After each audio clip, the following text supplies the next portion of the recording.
नमस्कार. आज कोलाजमध्ये आपल्याकडे पाहुणे म्हणून जे लाभलेले आहेत ते तरुण तडफदार महाराष्ट्राचे नेते आणि देशावर आपली छाप टाकलेली आहे.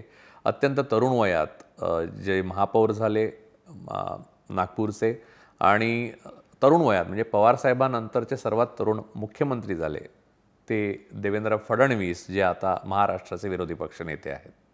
नमस्कार देवेंद्र. नमस्कार. तुम्ही महापौर महाराष्ट्रात तर सगळ्यात तरुण महापौर म्हणून तुमचा रेकॉर्ड आहे, अजूनही तो कायम आहे, बरोबर?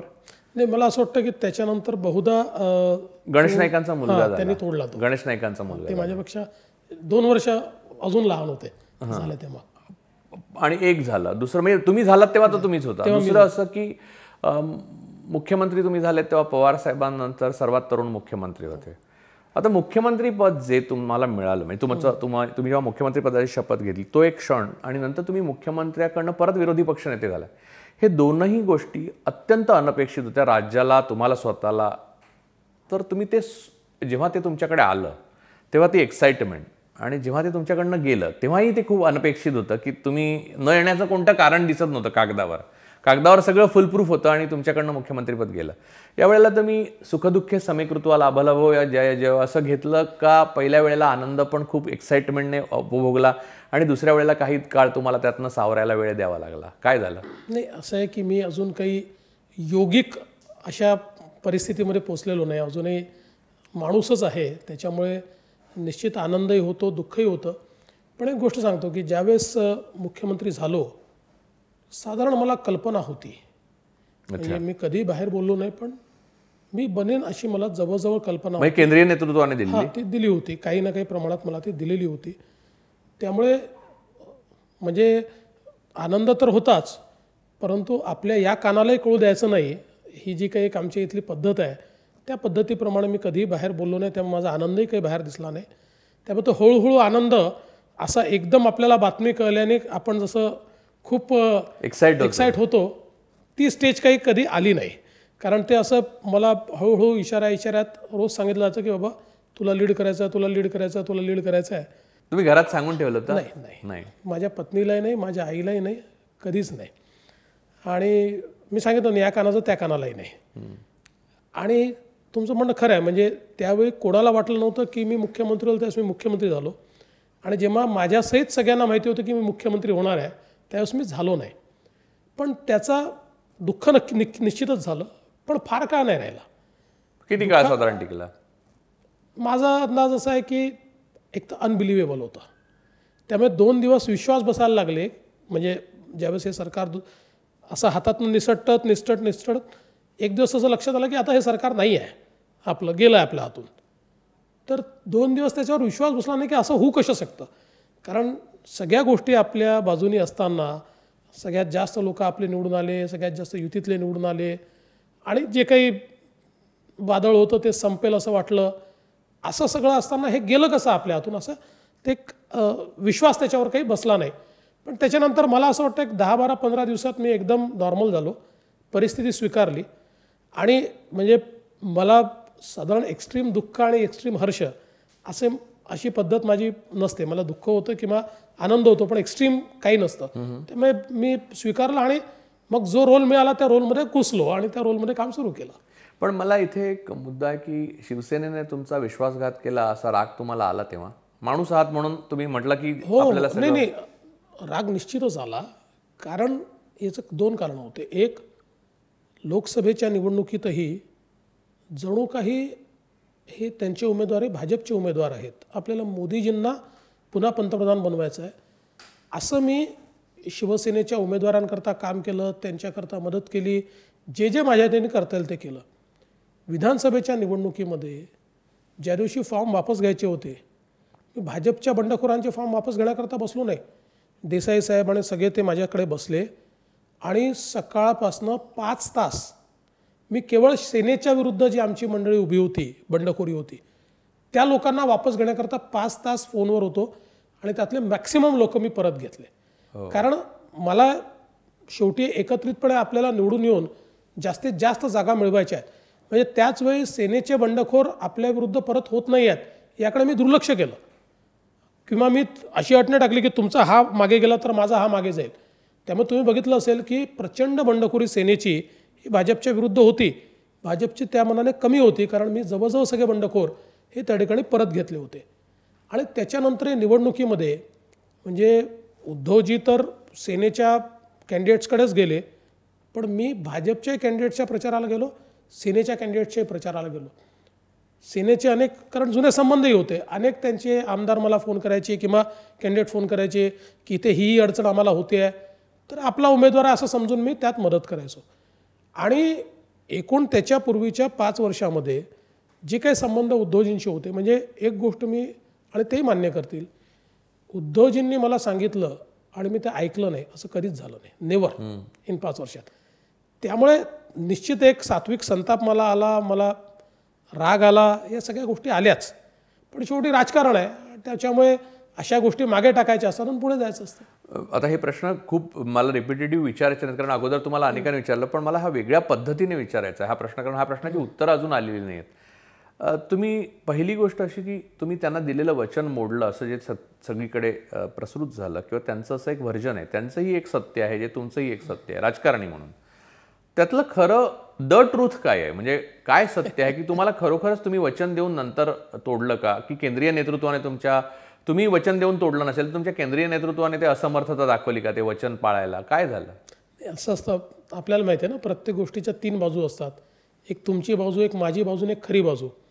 आता यातली खरी बाजू कुठली? पण शिवसेनेचं म्हणणं आमची आणि खरी बाजू एकच आहे म्हणून. नाही, हे आता प्रत्येकाचं वेगळं परसेप्शन आहे. असं आहे की उद्धवजी असं सांगतात की मला वचन दिलं होतं. माझ्या स्वतःला जे बोलवून, कारण एक 15 मिनटं उद्धवजी आणि अमितभाई हे आतल्या खोलीत बसले, पुन्हा मला आतमध्ये बोलवलं, काय बोलायचं मला सांगितलं. त्याही वेळेस मला कधीही असं सांगितलं नाही, हे सांगण्यात आलं जरूर की 50-50% आपल्याला जागा वाटून घ्याव्या लागतील आणि या संदर्भातली घोषणा करा. आणि काय बोलायचं हे मी तिथे मराठीत आणि हिंदीत बोलून दाखवलं दोघांसमोर. त्या दोघांनी अप्रूव्ह केलं आणि हे ठरलं की मीच बोलायचं. त्यांनी एक एक शब्द बोलायचा, त्याच्यापेक्षा जास्त काही बोलायचं नाही, आणि प्रेस संपवायची. इतकं सगळं झालं.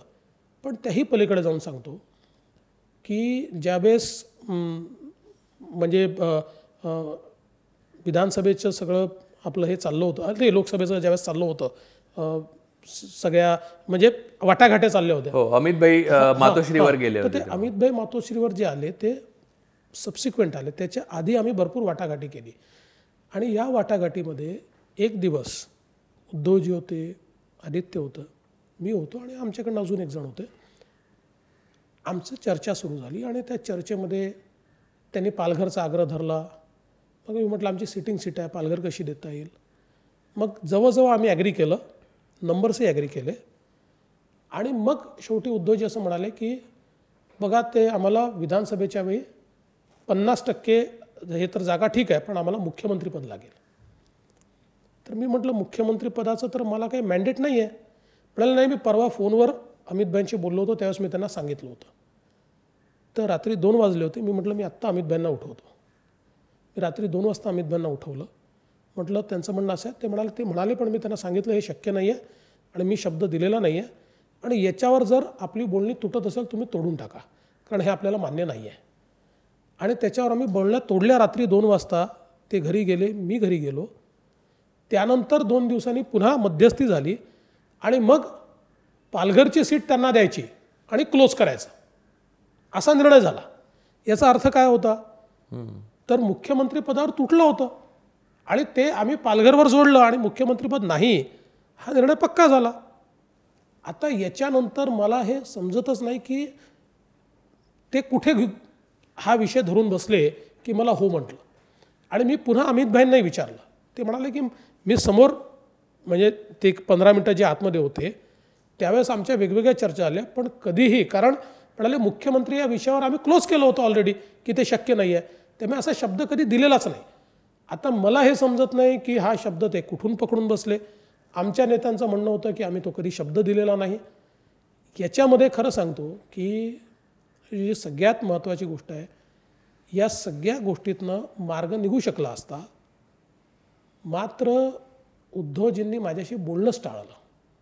आणि मला राज्य गेल्याचं दुःख नाही किंवा ठीक आहे ते कसे वागल्याचं दुःख नाही, पण याचं मनापासून दुःख आहे की 5 वर्ष ज्या व्यक्तीचा शब्द मी पडू दिला नाही, ज्यांच्या खातर माझा महापौर मुंबईत बनू शकला असता, पण मी सगळं सोडून दिलं मुंबई पूर्ण कंप्लीट आणि सांगितलं तुम्ही घ्या, मला कुठलंही पद नको. अशा परिस्थितीमध्ये माझ्याशी फोनवर देखील बोलायला त्यांनी नकार दिला, याचं दुःख मात्र मला मनात प्रचंड आहे.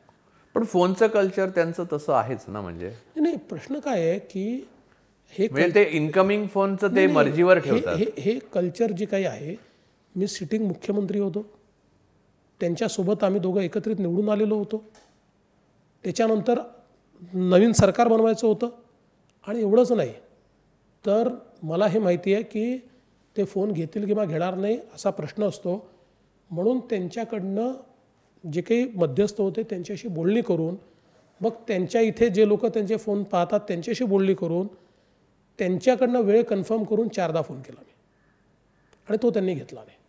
म्हणजे मला हे सांगण्यात आलं आदल्या रात्री की उद्या 11:30ला तुम्ही फोन करा, तुमच्याशी बोलतील. मग सांगितलं 11:15ला फोन करा, तुमच्याशी बोलतील. असं 2 वेळा घडलं, माझ्याशी ते बोलले नाहीत. मला याचं मनापासून दुःख आहे. असं आहे की जर तुमचं माझं पटलं नाही ना, तर मग समोरून हे सांगितलं पाहिजे की नाही पटत, मी नाही बोलणार. फोन करून सांगितलं पाहिजे की मला याच्यावर चर्चा करायची. त्यामुळे व्यक्तिगत संबंधांना कायमचा तडा गेला असं वाटतं तुम्हाला? तडा वगैरे काही जात नाही. अशा या गोष्टींनी काही व्यक्तिगत संबंधांना तडा जातो असं मी आत्ताही त्यांना उचलून फोन करतो किंवा तेही मला फोन करतात, तो प्रश्न नाही आहे. पण मनात मात्र हे दुःख तर राहील. पण ती घडी विस्कटली ना. हां, नाही विस्कटलीच 100%. मी तुम्हाला सांगतो की त्यांची माझी चर्चा जर झाली असती, प्रत्येक गोष्टीतनं मार्ग निघाला असता. आणि असं सरकार हे जे आज ते चालवत आहेत आणि विचारांच्या विरोधात जाऊन चालवत आहेत, म्हणजे ते असं म्हणतात की बाळासाहेबांचं स्वप्न होतं आणि मी त्यांना दिलेलं वचन होतं. पण मी त्याच्यावर उलटा प्रश्न विचारतो की बाळासाहेबांना असं वचन दिलं होतं की काँग्रेस आणि राष्ट्रवादीच्या जीवावर मी मुख्यमंत्री बनवीन, असं नव्हतं. बाळासाहेबांना ते मान्य झालं नसतं, कधीच झालं नसतं. म्हणजे आता तुमच्यासमोर मी गौप्यस्फोट करतो की 2 वर्षापूर्वी एक स्थिती अशी आली होती की राष्ट्रवादी आणि आम्ही सोबत यायचं असा निर्णय झाला आणि त्यावेळेस पंतप्रधानांनी सांगितलं की काँग्रेसला आयसोलेट करा. पंतप्रधानांनी सांगितलं की राष्ट्रवादी आणि भाजप सोबत यायचं असेल तर शिवसेनेला सोबत घ्यावं लागेल, शिवसेनेशिवाय नाही. म्हणजे इतकं क्लिअर कट पंतप्रधानांनी स्पष्टपणे सांगितलं. आणि पंतप्रधानांचा निरोप थेट अमित भाईंनी माननीय पवार साहेबांना सांगितलं की एकत्रित यायचं असेल ना, काँग्रेसला आयसोलेट करायचं असेल तर शिवसेना आम्हाला सोबत लागेल, शिवसेनेशिवाय आम्ही तुम्हाला घेत नाही. आता ही सगळी परिस्थिती असताना त्यामुळे केवळ तुम्ही राष्ट्रवादीला बरोबर घेतलं नाही. हां, आणि त्यावेळेस नाही घेतलं आम्ही. म्हणजे त्याच वेळेस म्हणजे राष्ट्रवादी त्यावेळेस पूर्णपणे आमच्यासोबत यायला तयार होते. त्यामुळे मला असं वाटतं की या सगळ्या याच्यात एकूण त्यांनी काय मिळवलं मला माहिती नाही, पण मी हे दाव्याने सांगतो, ते माननीय बाळासाहेबांचे सुपुत्र असतील, त्यांचा सगळा अधिकार बाळासाहेबांवर आहे. पण तरी मी ज्या माननीय बाळासाहेब ठाकरेंना ओळखतो, त्यांनी कधीही काँग्रेस राष्ट्रवादीसोबत सरकार बनवायला मान्यता दिलीच नसती. इथे एक प्रश्न, आता तुम्ही राष्ट्रवादीचा काढला म्हणून तोही मुद्दा घेतो, म्हणजे त्याच्यानंतर आपण एक वेगळ्या मुद्द्यावर जाऊ, अधिक मोठ्या आणि माणसांच्या दृष्टीने महत्त्वाच्या, जनतेच्या दृष्टीने महत्त्वाच्या. पण तो मुद्दा राहून जातोय वारंवार, म्हणून की तुम्ही नंतर एक राष्ट्रवादी काँग्रेसच्या बरोबर जुळवून, म्हणजे अजितदादा पवार, माननीय अजितदादा पवारांबरोबर जुळवून एक 80 तासांचं एक सरकार स्थापन केलं.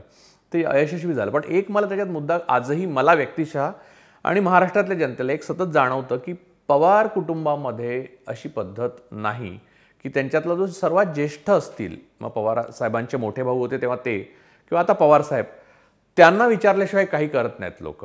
तर अजितदादांचं हे बंड हे आश्चर्यकारक ऐतिहासिक महाराष्ट्राच्या दृष्टीने पण होतं, तुमच्या दृष्टीने म्हणजे तुमची पर्सनॅलिटी बघता अशा प्रकारे काही करणं हे पण धक्कादायक होतं. म्हणजे खरं सांगायचं की तुमचे अनेक चाहते केवळ त्या एका कृतीने दुखावले, व्यक्तिगत चाहते, म्हणजे पक्षाचं बाजूला ठेवू आपण, पण तुम्हाला व्यक्तिगत तुमची 5 वर्षात जी प्रतिमा निर्माण झाली त्याला कायमचा तडा गेला त्याने.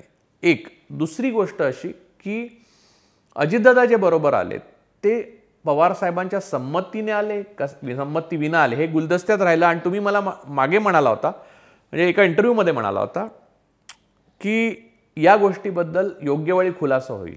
आता खूप वेळ झाली हो, आता कुठची योग्य वेळ? हीच तर योग्य वेळ. सांगून टाका काय पवार साहेबांनी तुम्हाला मॅन्डेट दिलं होतं का आपलं?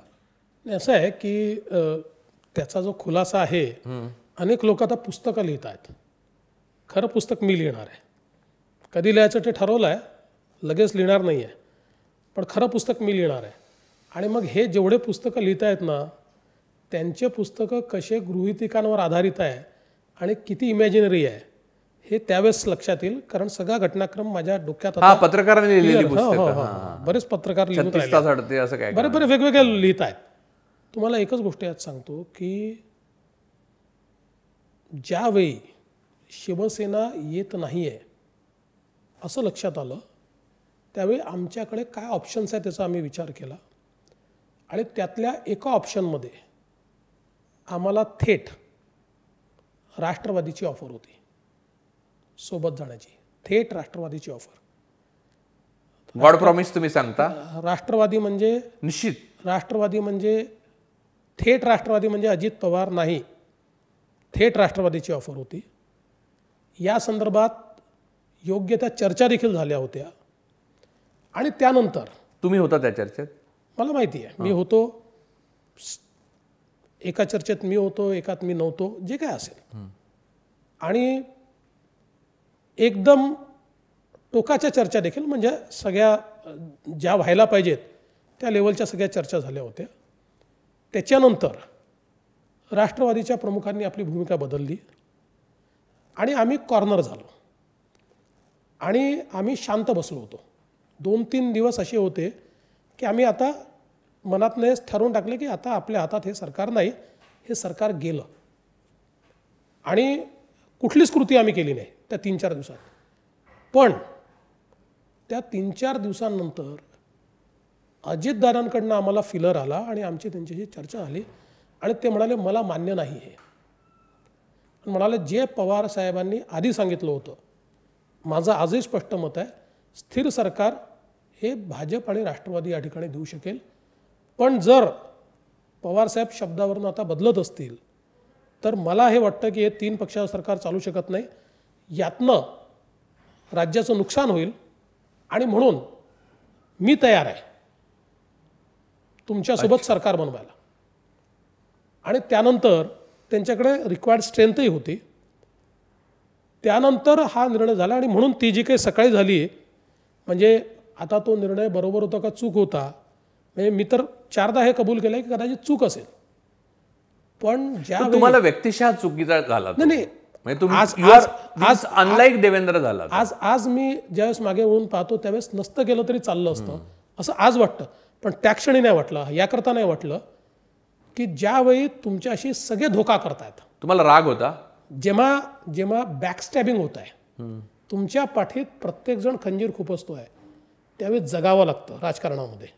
राजकारणात मरून चालत नाही, you have to bounce back. आणि मग अशा परिस्थितीमध्ये या महाराष्ट्राचा इतिहास आहे की कधी कधी गनिमी कावा करावा लागतो, आपल्या मनाविरुद्ध जाऊन करावा लागतो. आणि म्हणून तसा गनिमी कावा तो आमचा होता की ही चान्स मिळाला आहे, आता हे करायचं. आणि म्हणून रात्री ठरलं, सकाळी केल्यानंतर त्यातले बरेच कॉन्सिक्वेन्सेस झाले. पण आजही तुम्हाला सांगतो, जर सर्वोच्च न्यायालयाचा निर्णय आमच्या विरोधात गेला नसता तर ते सरकार टिकलं असतं, 100% टिकलं असतं. म्हणजे ती पूर्ण व्यवस्था आम्ही केली होती. दुर्दैवाने सर्वोच्च न्यायालयाचा निर्णय आमच्या विरोधात गेला आणि त्यामुळे आम्ही त्याच्यात काही फार करू शकलो नाही.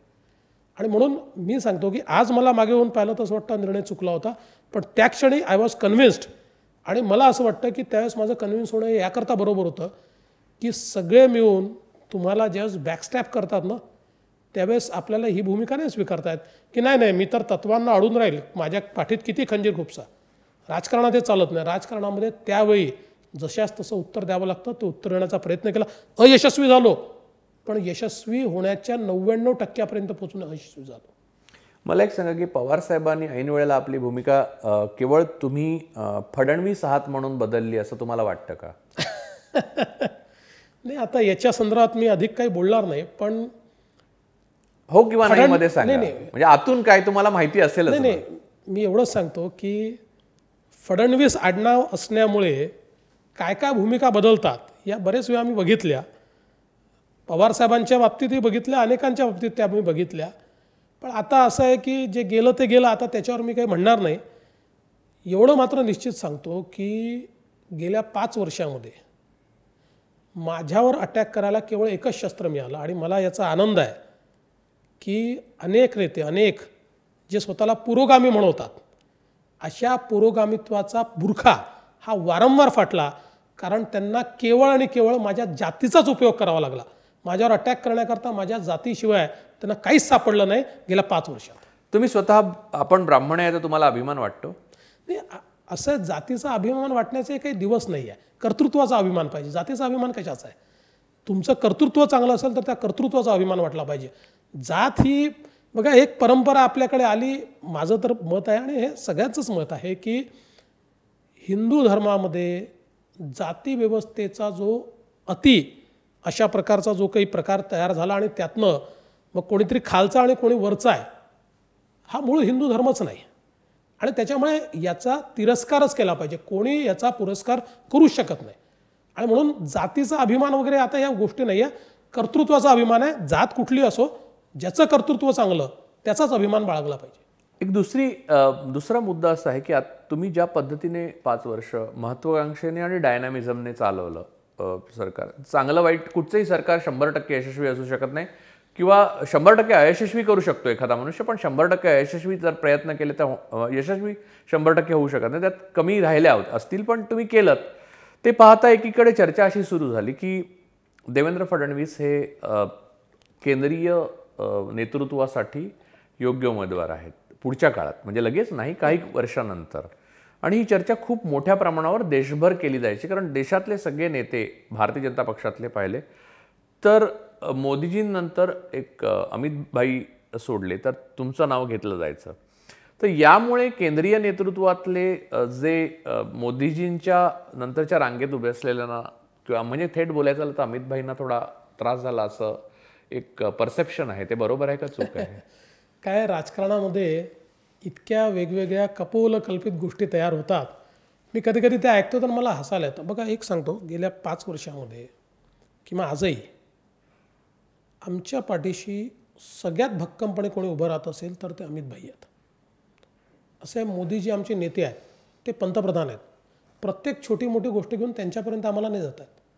पण किती छोट्यातली छोटी गोष्ट असेल तरी अर्ध्या रात्री फोन करून अमित भाईंना सांगता येतं आणि अर्ध्या रात्री तेवढ्या सिरियसली घेऊन त्या गोष्टी ते करतात. म्हणजे अगदी अजित पवारांसोबतचा जो काही आमचा इन्सिडंट झाला त्यात जे काही झालं असेल पण त्याचे शिल्पकारी अमित भाईच होते. त्यांनी स्वतः लक्ष घालून ज्यावेळेस हे लक्षात आलं की असं आपल्याला करता येतं आहे त्यावेळेस शपथविधी झाला पाहिजे, काय झालं पाहिजे, पुढे काय झालं पाहिजे, असं सगळ्या गोष्टी या त्यांनी केल्या. त्यामुळे अमित भाई हे भक्कमपणे माझ्या पाठीशी उभे आहेत. दुसरं असं आहे की बघा भाजपमध्ये पिढ्या बदलत असतात, नवीन पिढ्या येत असतात. तर आता एक पिढी समजा आपण आदरणीय मोदीजींची जर पकडली तर दुसरी पिढी अमित भाईंची आहे. वयाचाच जर तुम्ही डिफरन्स बघितला आणि त्या पिढीमधले किंवा त्याच्या सोबतच्या पिढीमधले लोक आम्ही आहोत. त्यामुळे साहजिक देशाच्या संपूर्ण राजकारणामध्ये कधी ना कधी आम्हाला रोल प्ले करावाच लागेल. पण याचा अर्थ सर्वोच्च पदावर जाता येईल किंवा त्याच्या खालच्या पदावर जाता येईल, मला असं वाटतं की ही चर्चा आत्ता करणंही चुकीचं आहे. आणि मला माझ्या क्षमता आणि मर्यादा दोन्ही माहिती आहेत आणि माझ्या क्षमता आणि मर्यादांच्या आधारावर मी कधी ते स्वप्न देखील पाहत नाही.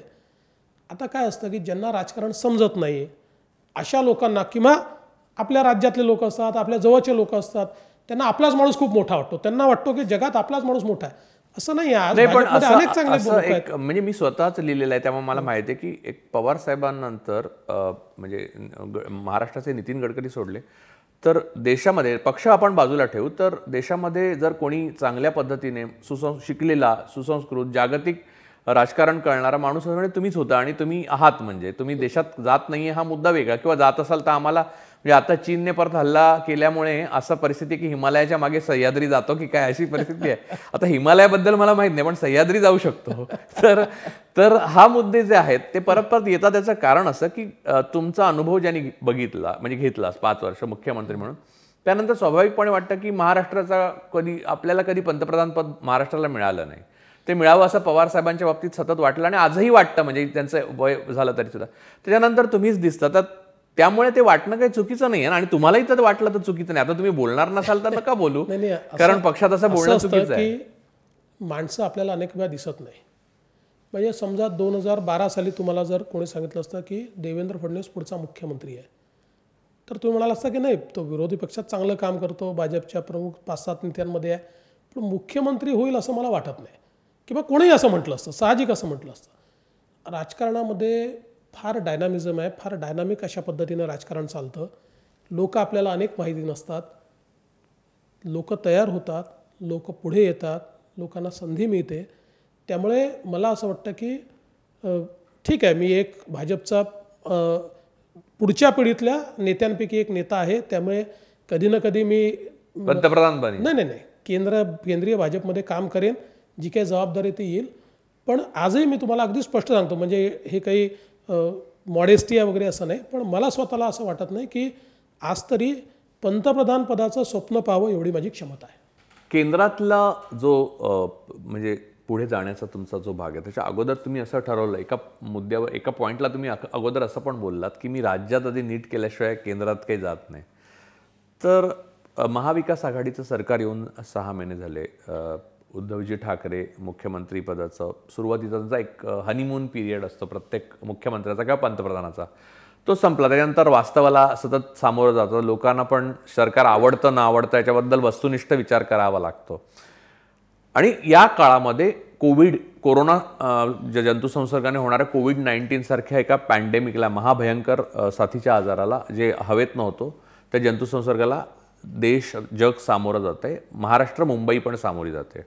अशा वेळेला तुमचा आवाज हा प्रामुख्याने विरोधाचा राहिलेला आहे की त्याच्या लोकांसाठी जे केलं जातं ते पुरेसं नाही आहे, किंवा संख्या, टेस्ट, लोकांना मिळणारे बेड्स किंवा लोकांना मिळणाऱ्या उपचार पद्धती, व्हेंटिलेटर्स, या सगळ्याची समस्या आहेत असं तुम्ही वारंवार बोललात. आता त्याच्यात एक मुद्दा असा आहे की तुम्ही बोललात की तुमच्या विरोधक आणि तुमचे ट्रोल्स हा मुद्दा मांडतात, तो आधीच मी मांडून घेतो, म्हणजे काय होतं, तुम्हाला उत्तर द्यायला सोयीचं होईल की तुम्ही केंद्रातनं किती पैसे आणले हो, किंवा जीएसटीचा परतावा अजून आलेला नाही आहे, हा दुसरा मुद्दा. तिसरा मुद्दा, केंद्राने केलंय काय इथे सगळं. तुम्ही सीएम केअरला पैसेच नाही दिले, म्हणजे सीएम फंडला पैसे नाही दिले, पीएम केअरला सगळे पैसे बीजेपीच्या लोकांनी दिले, आणि मग तुम्ही मागण्या कसल्या करता.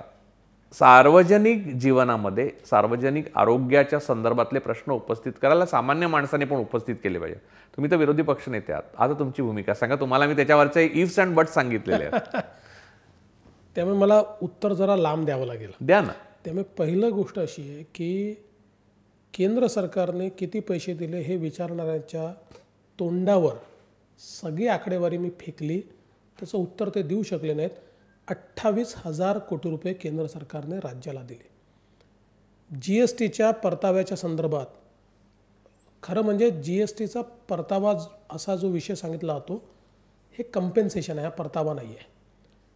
ज्यावेळेस जीएसटी लागू झाला त्यावेळेस 2016-17ला जेवढा जीएसटी राज्याला मिळत होता त्याच्यावर 14% अधिक्याने प्रत्येक राज्याला जीएसटी मिळेल, आणि त्याच्यात जे काही कमतरता येईल त्याकरता एक स्पेशल फंड तयार झाला, जो फंड जीएसटी काउन्सिल ऑपरेट करते. त्या फंडमधनं तेवढं कंपेन्सेशन मिळेल. जर कमी तुमचा जमा झाला तर तेवढे पैसे 5 वर्षापर्यंत ती काउन्सिल देईल. आता यावेळी काउन्सिलचा पैसाच संपला आणि त्यामुळे प्रश्न असा निर्माण झाला की हे पैसे द्यायचे कोणी. केंद्र सरकारने या कोविडच्या काळात निर्णय केला, कन्सॉलिडेटेड फंडमधनं पैसा दिला आणि फेब्रुवारीपर्यंतचे सगळे पैसे क्लिअर केले. आता फक्त 1100 कोटी रुपये बाकी आहेत. आता त्याच्या अगेन्स्ट जे डिव्होल्युशन ऑफ टॅक्सेस आहेत, या डिव्होल्युशन ऑफ टॅक्सेसमध्ये जेवढा टॅक्स जमा होतो देशामध्ये त्यात प्रत्येक राज्याचा हिस्सा फायनान्स कमिशनने ठरवला आहे, तेवढा हिस्सा त्या टॅक्सेसमधनं तेवढ्या पर्सेंटेजने द्यायचा असतो. आता यावर्षी पॅन्डेमिकमुळे टॅक्स कलेक्शनच झालं नाही, त्यामुळे महाराष्ट्राला साधारण 1100-1200 कोटी रुपयाचा हिस्सा हा पहिल्या 2 महिन्याचा आणि दुसऱ्या 2 महिन्याचा 1100-1200 कोटी रुपयाचा मिळणं हे अभिप्रेत होतं. पण केंद्र सरकारने जाऊन निर्णय घेतला की राज्यांना आता पैशाची गरज आहे, आणि म्हणून केंद्र सरकारने बजेट मांडलं होतं त्यावेळेस जेवढे एक्सपेक्ट केले होते टॅक्सेस तेवढेच टॅक्सेस मिळतील असं समजून महिन्याचा हिस्सा फायनल केला आणि 5800 कोटी रुपये दिले. म्हणजे पहिल्याच 2 महिन्यामध्ये जवळजवळ 4,500 कोटी रुपये केंद्र सरकारने जास्त दिले. याच्या व्यतिरिक्त SDRFमध्ये ज्यावेळेस आपल्या इथे सगळे रिलीफ कॅम्प वगैरे लावले त्याचा खर्च करण्याकरता 1,600 कोटी रुपये दिले.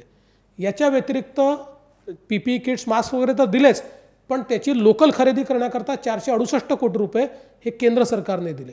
एवढंच नाही तर जेवढं रेशन आपल्या इथे आपण वाटलं ते सगळं केंद्र सरकारने दिलं. या व्यतिरिक्त जेवढं राज्य सरकारचं म्हणणं फक्त तांदूळ तेवढे रेशनवर नाही, राज्य सरकार जे सांगतं ना हे ॲडिशनल दिले. बाकी जे गहू आणि तांदूळ अन्न सुरक्षा योजनेच्या अंतर्गत मिळाले, राज्य सरकार 2 रुपये किलो आणि 3 रुपये किलो ते देतं. त्याची कॉस्ट केंद्र सरकारला 28 रुपये पडते. केंद्र सरकार 28 रुपयांनी ते घेऊन राज्य सरकारला 2 रुपयांनी देतं आणि ते राज्य सरकार ग्राहकाकडनं वसूल करतं. त्यामुळे जेवढा गहू जेवढा तांदूळ जे काही सगळं राज्य सरकारला केंद्र सरकारने दिलं. त्यानंतर सर्व शेतमाल खरेदी करण्याकरता पैसा हा केंद्र सरकारने दिला. कापूस खरेदी असेल, धान खरेदी असेल, तूर खरेदी असेल, सगळा 100% पैसा हा राज्य सरकारचा तर नाकारतेपणा असा आहे की खरेदी करू शकले नाहीत. पैसा केंद्राने देऊनही खरेदी करू शकले नाहीत. केंद्राने पत्र दिलं यांना की तुमचे टोकन मिळत नाही, शेतकऱ्यांकडे माल पडलेला आहे. आणि त्यामुळे पहिली गोष्ट अशी आहे की दादांत खोटं आहे. केंद्र सरकारने पूर्ण पैसे आणि अडचणीचा काळ होता म्हणून जास्त पैसे दिले. आणि एवढंच नाही तर राज्य सरकारला कर्ज काढायची जी 3% मुदत असते ती 5% केली आणि 3.5% कुठली अट टाकली नाही.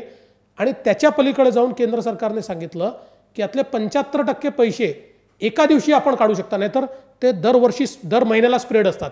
या महिन्यात 9,000, या महिन्यात 10,000 असं नाही. म्हणजे आज 72,000 कोटी रुपयाचं कर्ज आपण घेऊ शकतो आणि मग जवळजवळ 50,000 कोटीचं अजून घेऊ शकतो आणि 25,000 कोटीचं घेऊ शकतो. पण या सगळ्या एक मिनिट मी संपवतो म्हणजे मग तुम्ही त्याच्यावर आलात तर अधिक चांगलं. त्यानंतर आता हे कर्ज परत कसं होईल याची व्यवस्था केंद्र सरकारने केली. एक तर फायनान्स कमिशन त्याचं स्वॅपिंग करतं ते वेगळंच आहे, पण 5 वर्षाचं जे GSTचं कम्पेन्सेशन आहे ते 7 वर्ष करण्याचा निर्णय आता ते काउन्सिल घेईल, पण तो जाहीर केला. त्यामुळे पैसे देखील जे कर्जाचे आहेत ते केंद्राच्या माध्यमातूनच त्या ठिकाणी परत होणार आहे. एवढी सगळी मदत केंद्राने केली. मी आज दाव्यानं सांगतो 468 कोटी रुपये किती खर्च केले? काही खर्च केलेले नाही. जे 1,600 कोटी दिले त्यातले किती खर्च केले? काही खर्च केलेले नाही. माहितीच्या अधिकारात माहिती मागितली तर माहिती मिळत नाही. आणि दुसरं, हो आम्ही PM केअरला पैसा दिला, पण त्याचवेळी आमचा जो पगार होता हा आम्ही महाराष्ट्र आपदा निधीला दिला आणि त्यातनं महाराष्ट्रामध्ये काम केलं. आणि आम्हाला का विचारतात? ज्यावेळी आपल्याला कल्पना आहे की 3 जिल्ह्यांमध्ये महापूर आला होता, तो महापूर आला असताना शिवसेना तर आमच्यासोबत सत्तेमध्ये होती. त्यांनी CM फंडाला पैसा नाही दिला त्यावेळेस. शिवसेनेने आमच्यासोबत असताना नाही दिला. त्यांनी स्वतः तो ठेवला आणि खर्च केला. आम्ही ऑब्जेक्शन नाही घेतलं. महाराष्ट्रातच खर्च करताय ना. मग राष्ट्रवादीने देखील तेच केलं. त्यांनी CM फंडाला पैसा नाही दिला, त्यांनी स्वतःचा निधी उभारला. आम्ही आमच्या निधीला पैसे देऊन महाराष्ट्रात तर कार्य केलंच, पण त्याच्या व्यतिरिक्त आमची श्रद्धा म्हणून आम्ही PM फंडाला पैसा दिला. पाकिस्तानच्या PMला तर नाही दिला. पण मग आता तुमचा आक्षेप काय की आता सरकार काय प्रॉब्लेम करते? समस्या काय एवढे पैसे घेऊन? PM केअरचा पैसाही राज्यांनाच मिळतोय. नाही, आता हा पहिला मुद्दा होता. बरोबर. हा तुमचा मूळ मुद्दा नव्हता. तुमचा मूळ मुद्दा वेगळा होता. तो काय होता मी आता विसरलोय. नाही, आता तो मुद्दा असा होता की एवढं पॅन्डेमिक आलंय, एवढं COVID-19 आलंय, तर सरकार त्याच्यावर काम करते. त्याच्यावर तुमचे खूप आक्षेप आहेत. मी हा दुसरा मुद्दा जो तुम्ही पहिले घेतला तो बरोबर, त्याच्या आक्षेप घेण्याला तुम्हाला नैतिक अधिकार नाही का ते हे कारण सांगितली जातात. तर आता तुम्ही मला सांगा तुमचा आक्षेप काय आहे? तो माझा मूळ आक्षेप असा आहे की आत्ता राज्यामध्ये सरकारचं अस्तित्वच दिसत नाही. याचं कारण मी सांगतो की प्रशासनाच्या हातात गेले. पूर्ण प्रशासन जे त्यांच्या मनात येईल त्या प्रकारे ते चालवत आहेत. आणि मी असं काही प्रशासनाला दोष देणार नाही की ते महाराष्ट्राची शत्रू थोडी आहेत, पण आपण जर आपली राजकीय व्यवस्था बघितली तर राजकीय व्यवस्थेमध्ये प्रशासनाचा समन्वय हा निवडून आलेल्या प्रतिनिधींना करावा लागतो, तो राज्याच्या प्रमुखांना करावा लागतो. दुसरं असं आहे की आपल्याकडे आपण नेहमी बघतो कटू निर्णय, बोल्ड निर्णय हे राजकीय व्यक्ती घेऊ शकतो. जमिनीवर काय माहिती आहे हे त्याला माहिती असतं, त्यामुळे तो ते निर्णय घेतो. आजची परिस्थिती अशी आहे पक्षांमध्ये समन्वय नाही, मंत्र्यांमध्ये समन्वय नाही, मंत्री आणि मुख्यमंत्र्यांमध्ये समन्वय नाही, मंत्र्यांमध्ये आणि प्रशासनामध्ये समन्वय नाही, आणि प्रशासनात हे 2 वॉरिंग फॅक्टर आहेत त्यांच्यातही समन्वय नाही. अशी ज्यावेळेस पॅन्डेमिकमध्ये सगळं राज्य, अशा वेळेला मुख्यमंत्र्यांनी ताब्यात घ्यायला पाहिजे. 100%. कारण जी पॉलिटिकल लिडरशिप असते त्यांनी अशा वेळी लिडरशिप द्यायची असते, निर्णय घ्यायचे असतात. एखादा निर्णय चुकू शकतो आणि एखाद्या निर्णयावर टीका येऊ शकते, पण ती टीकाही सहन करावी लागते आणि ते निर्णय घ्यावे लागतात. अन्यथा सगळे जर अंग चोरून बसले, असं आहे. आता मुख्यमंत्र्यांच्याच भाषेत सांगायचं तर ही लढाई आहे. मग लढाईमध्ये सगळे जर अंग चोरून बसले तर लढाई जिंकता कशी येईल? लढाईमध्ये फ्रंटला जाऊन लढावं लागतं, लढाईमध्ये निर्णय करावे लागतात, लढाईमध्ये त्या क्षणी लिडरशिप द्यावी लागते. ती आज कुठेतरी कमी पडते आहे असं माझं स्पष्ट मत आहे. आता लिडरशिपचा विषय झाला. एक साधं आपण उदाहरण मुंबईचं घेऊ. आज मुंबईचे जर मृत्यूचं प्रमाण आपण बघितलं तर किती प्रचंड आहे. आता आपल्याला माहिती आहे, मी तो मुद्दा मांडला आणि ते 850, ते 850 नाही आहे, मी तुम्हाला आज लिहून देतो, अजून 1000 मृत्यू निघतील. तुम्ही मालेगावचं पण मध्ये काढलेलं. आणि मुंबईत अजून 1000 मृत्यू असे आहेत की जे अजून घोषित केलेले नाहीत. हे का होतंय मुंबईमध्ये? आता टेस्टवरच्या, स्वतःच्या बॉडीच्या टेस्टवरचा पण अधिकार मुंबई म्युनिसिपालिटीने काढून तोही महत्त्वाचा विषय आहे, मी त्या विषयावर येतो. पण तुम्ही एक लक्षात घ्या की मुंबईतले मृत्यू अधिक का? याचं कारण असं आहे की मुंबईमध्ये आपण टेस्टिंग हे लिमिटेड करून टाकलं आहे. महाराष्ट्राची टेस्टिंग कॅपॅसिटी 38,000 पर डेची आहे, 14,000 आपण करतो. मुंबईची 12,000 पर डेची आहे, 4,000 पर डे आपण करतो. म्हणजे नंबर खाली दाखवण्याच्या नादामध्ये आपण टेस्टिंग जवळजवळ मॉडरेट करून टाकलं. म्हणजे आपण बघितलं तर 1 मेला राज्यातल्या एकूण टेस्टिंगमध्ये मुंबईचा हिस्सा 50% होता, 1 जूनला तो 25% होता आणि आता त्याहीपेक्षा कमी व्हायला लागला आहे तो. आणि त्याचवेळी मुंबईमध्ये इन्फेक्शन किती आहे? तर मुंबईमध्ये आज जेवढ्या टेस्ट होतात, तुम्ही बघा 4000 टेस्ट होतात, त्यातल्या रोज 1300-1400 लोक इन्फेक्टेड आहेत. म्हणजे 32% 42% इन्फेक्शन. देशामध्ये एकूण होणाऱ्या टेस्टमध्ये 60% इन्फेक्शन आहे आणि मुंबईत 32 ते 42% आहे. अशा परिस्थितीत काय झालं पाहिजे? जे दिल्लीला आता निर्णय केला, अँटीजन टेस्ट, रोज 18,000 टेस्ट दिल्ली करते आता, नवीन स्ट्रॅटेजी, ॲग्रेसिव्ह. त्याशिवाय तुम्हाला हे कंट्रोलमध्ये आणतात. आम्ही काय करतोय? आम्ही टेस्ट कमी करतोय. टेस्ट कमी केल्यामुळे आमचं मृत्यूचं प्रमाण मोठ्या प्रमाणात वाढलं आहे. आणि त्याही पलीकडे जाऊन पहिले तर लोकांनी टेस्ट करू नये असं सांगितलं, प्रायव्हेट लॅबला सांगितलं तुम्ही टेस्ट केला तर तुमचा लायसन्स आम्ही काढून टाकू. आता त्याहीपेक्षा वेगळा फतवा काढला. आता सांगितलं की टेस्ट जर केली तर त्याचा रिपोर्ट पॉझिटिव्ह असेल तर पहिले BMCला द्यायचा, मग त्या व्यक्तीला द्यायचा. ती BMC देणार. BMC देणार. आणि त्यात आता महत्त्वाचं असं आहे, BMCने सांगितलं आहे की दुसऱ्या दिवशी सकाळी 8 वाजतापर्यंत आम्हाला रिपोर्ट द्या. आता या व्यक्तीने आज 4 वाजता, आज 3 वाजता, आज 12 वाजता टेस्ट केली आहे, तो सिरियस आहे, त्याला त्रास होतो आहे. कारण तुम्ही तर एसिम्प्टोमॅटिकची टेस्टच करत नाही आहे, सिम्प्टोमॅटिकची करताय. ते सुद्धा ताप आल्यावर. ताप आला मग ते सिम्प्टोमॅटिक. मग सिम्प्टोमॅटिक म्हणजे त्याला काहीतरी त्रास होतो आहे. आता त्याला साधा उपचार जर घ्यायचा असेल, तो तडफडतोय आणि उपचार घ्यायचा असेल, उद्या सकाळी 8 वाजेच्या आधी तो उपचार घेऊ शकत नाही. कारण त्याला BMC 8 वाजता BMCकडे येईल, मग 12 वाजता BMC कळवेल की हो पॉझिटिव्ह आहे, आणि त्यानंतर त्याला जर उपचार मिळाला तर त्याला उपचार बेड्स मिळतच नाही आहेत, बेड्स नाहीच आहेत. त्याच्यामुळे एकूणच हे जे हँडलिंग आहे, नंबर सपरेशन, हा सगळ्यात म्हणजे या सगळ्या हँडलिंगमधला सगळ्यात मोठा स्ट्रॅटेजी काय आहे? कोविडचा मुकाबला ही स्ट्रॅटेजी नाही आहे. आमची स्ट्रॅटेजी नंबर सपरेशन आहे. आणि नंबर सपरेशन जेवढं कराल तेवढ्या मृत्यू वाढतील. आत्ता अनेक लोकांना आम्ही भगवान भरोसे सोडलेलं आहे. त्यातले काही लोक हे त्रास सहन करून वाचतायत, पण भगवान भरोसे वाचतायत, आपल्या एफर्ट्सनी वाचत नाही आहे. आज हे एवढे जे 5-6 हजार मृत्यू आपल्याकडे झाले आहेत, हे मृत्यू यातले अर्धे तरी टाळता आले असते. पण अशा प्रकारची ही जी काही स्ट्रॅटेजी आहे, या स्ट्रॅटेजीमुळे ते टाळता येत नाही. पण मला सांगा की टेस्ट करायला पण खूप त्रास आहेत, म्हणजे टेस्ट सहजपणे शक्य होत नाही. तुम्हाला मुळामध्ये ताप येतो, म्हणजे ह्या कोविडचा एक वैशिष्ट्य असं आहे की ताप येणं आणि खोकला येणं, ही स्टेज सुरू झाली की तोपर्यंत तुमच्या छातीमध्ये पॅच सुरू झालेले असतात. खरं त्याच्या खूप अगोदर जर टेस्ट होऊ शकली तर त्या पुढच्या छातीमध्ये पॅच येण्याची शक्यता कमी करता येते आणि माणूस वाचू शकतो आणि खूप मोठ्या प्रमाणावर मॉर्टॅलिटी रेट कमी करता येतो. पण हा नियम एक घातक आहे. तो पहिला संपला. दुसरा, त्याला एकदा पॅच झाल्यावर आता BMCने जो फतवा काढला कमिशनरनी, चहल साहेबांनी, की डायरेक्ट BMCकडे रिपोर्ट येईल. एक रिपोर्टची कॉपी पेशंटला द्यायला काय हरकत नाही, कारण ते ह्युमन राईट्स व्हायोलेशन आहे, कारण तुमच्या बॉडीवर पहिला हक्क तुमचा आहे, तुम्हाला मिळायला पाहिजे, हेही चुकीचं आहे, म्हणजे जागतिक परिमाणामध्ये चुकीचं आहे. तिसरी गोष्ट अशी की त्याला जर कळलं तो पॉझिटिव्ह आहे तर त्याला बेड मिळाल्याची शाश्वती नाही, बेड मिळाला तर व्हेंटिलेटर मिळाल्याची शाश्वती नाही, आणि यातून वाचणं न वाचणं हे तुम्ही म्हणाल तसं भगवान भरोसे.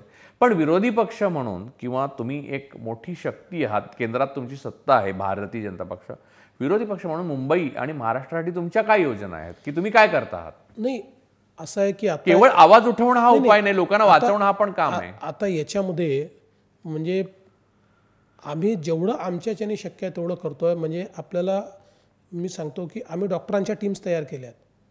धारावी असेल किंवा मुंब्रा असेल अशा अनेक ठिकाणी आमच्या टीम्स जाऊन तिथे फिवर क्लिनिक घेत आहेत. आम्ही त्या ठिकाणी मोठ्या प्रमाणात लोकांना 12-12 हजार लोकांची तपासणी करतो, त्यातले सिम्प्टोमॅटिक शोधून काढतो, मग त्यांना कसं ॲडमिट करता येईल हा प्रयत्न करतो. काही ठिकाणी आम्ही क्वारंटीन सेंटर्स तयार केलेले आहेत. पण शेवटी सरकारच्या बाहेर जे लोक असतात त्यांची एक शक्ती लिमिटेड असते, शक्ती सरकारची असते, व्यवस्थांची शक्ती असते. आणि आत्ता ती सरकारची आणि व्यवस्थांची जी शक्ती आहे ती योग्य प्रकारे लिव्हरेज केली जात नाही आहे. आज आपण बघा की 80% प्रायव्हेट हॉस्पिटलमधले बेड्स आमचे. सांगितलं किती बेड्स मिळाले, काय अवस्था आहे. प्रायव्हेट हॉस्पिटलमध्ये माणूस गेल्यानंतर आज कोणाचं तरी बिल यांनी सांगितल्याप्रमाणे येत आहे का? आता हे करायला तर काही विरोधी पक्षाची आवश्यकता नाही आहे, हे करायची तर यांची जबाबदारी आहे. आज आपण कुठल्याही प्रायव्हेट हॉस्पिटलमध्ये बघा, PPE किट्सचे पाहिजे तेवढे पैसे लावून टाकतात, कन्सल्टन्सी चार्जेस लावतात आणि 5-5, 7-7 लाखाचं बिल देतात. म्हणजे सामान्य माणसाला सरकारी हॉस्पिटलला बेड नाही आणि प्रायव्हेट हॉस्पिटलमध्ये तो जाऊ शकत नाही, कारण त्याला इतका प्रचंड पैसा त्याच्याकडनं घेतला जातो. सामान्य माणसाला आज कोविड झाला तर मरण्याशिवाय गत्यंतर नाही आहे आणि कित्येक लोक अशा प्रकारे मरून राहिलेले आहेत. आता या सगळ्या गोष्टी करण्यासारख्या आहेत. या सरकारने लक्ष दिलं तर या सारख्या गोष्टी होऊ शकतात.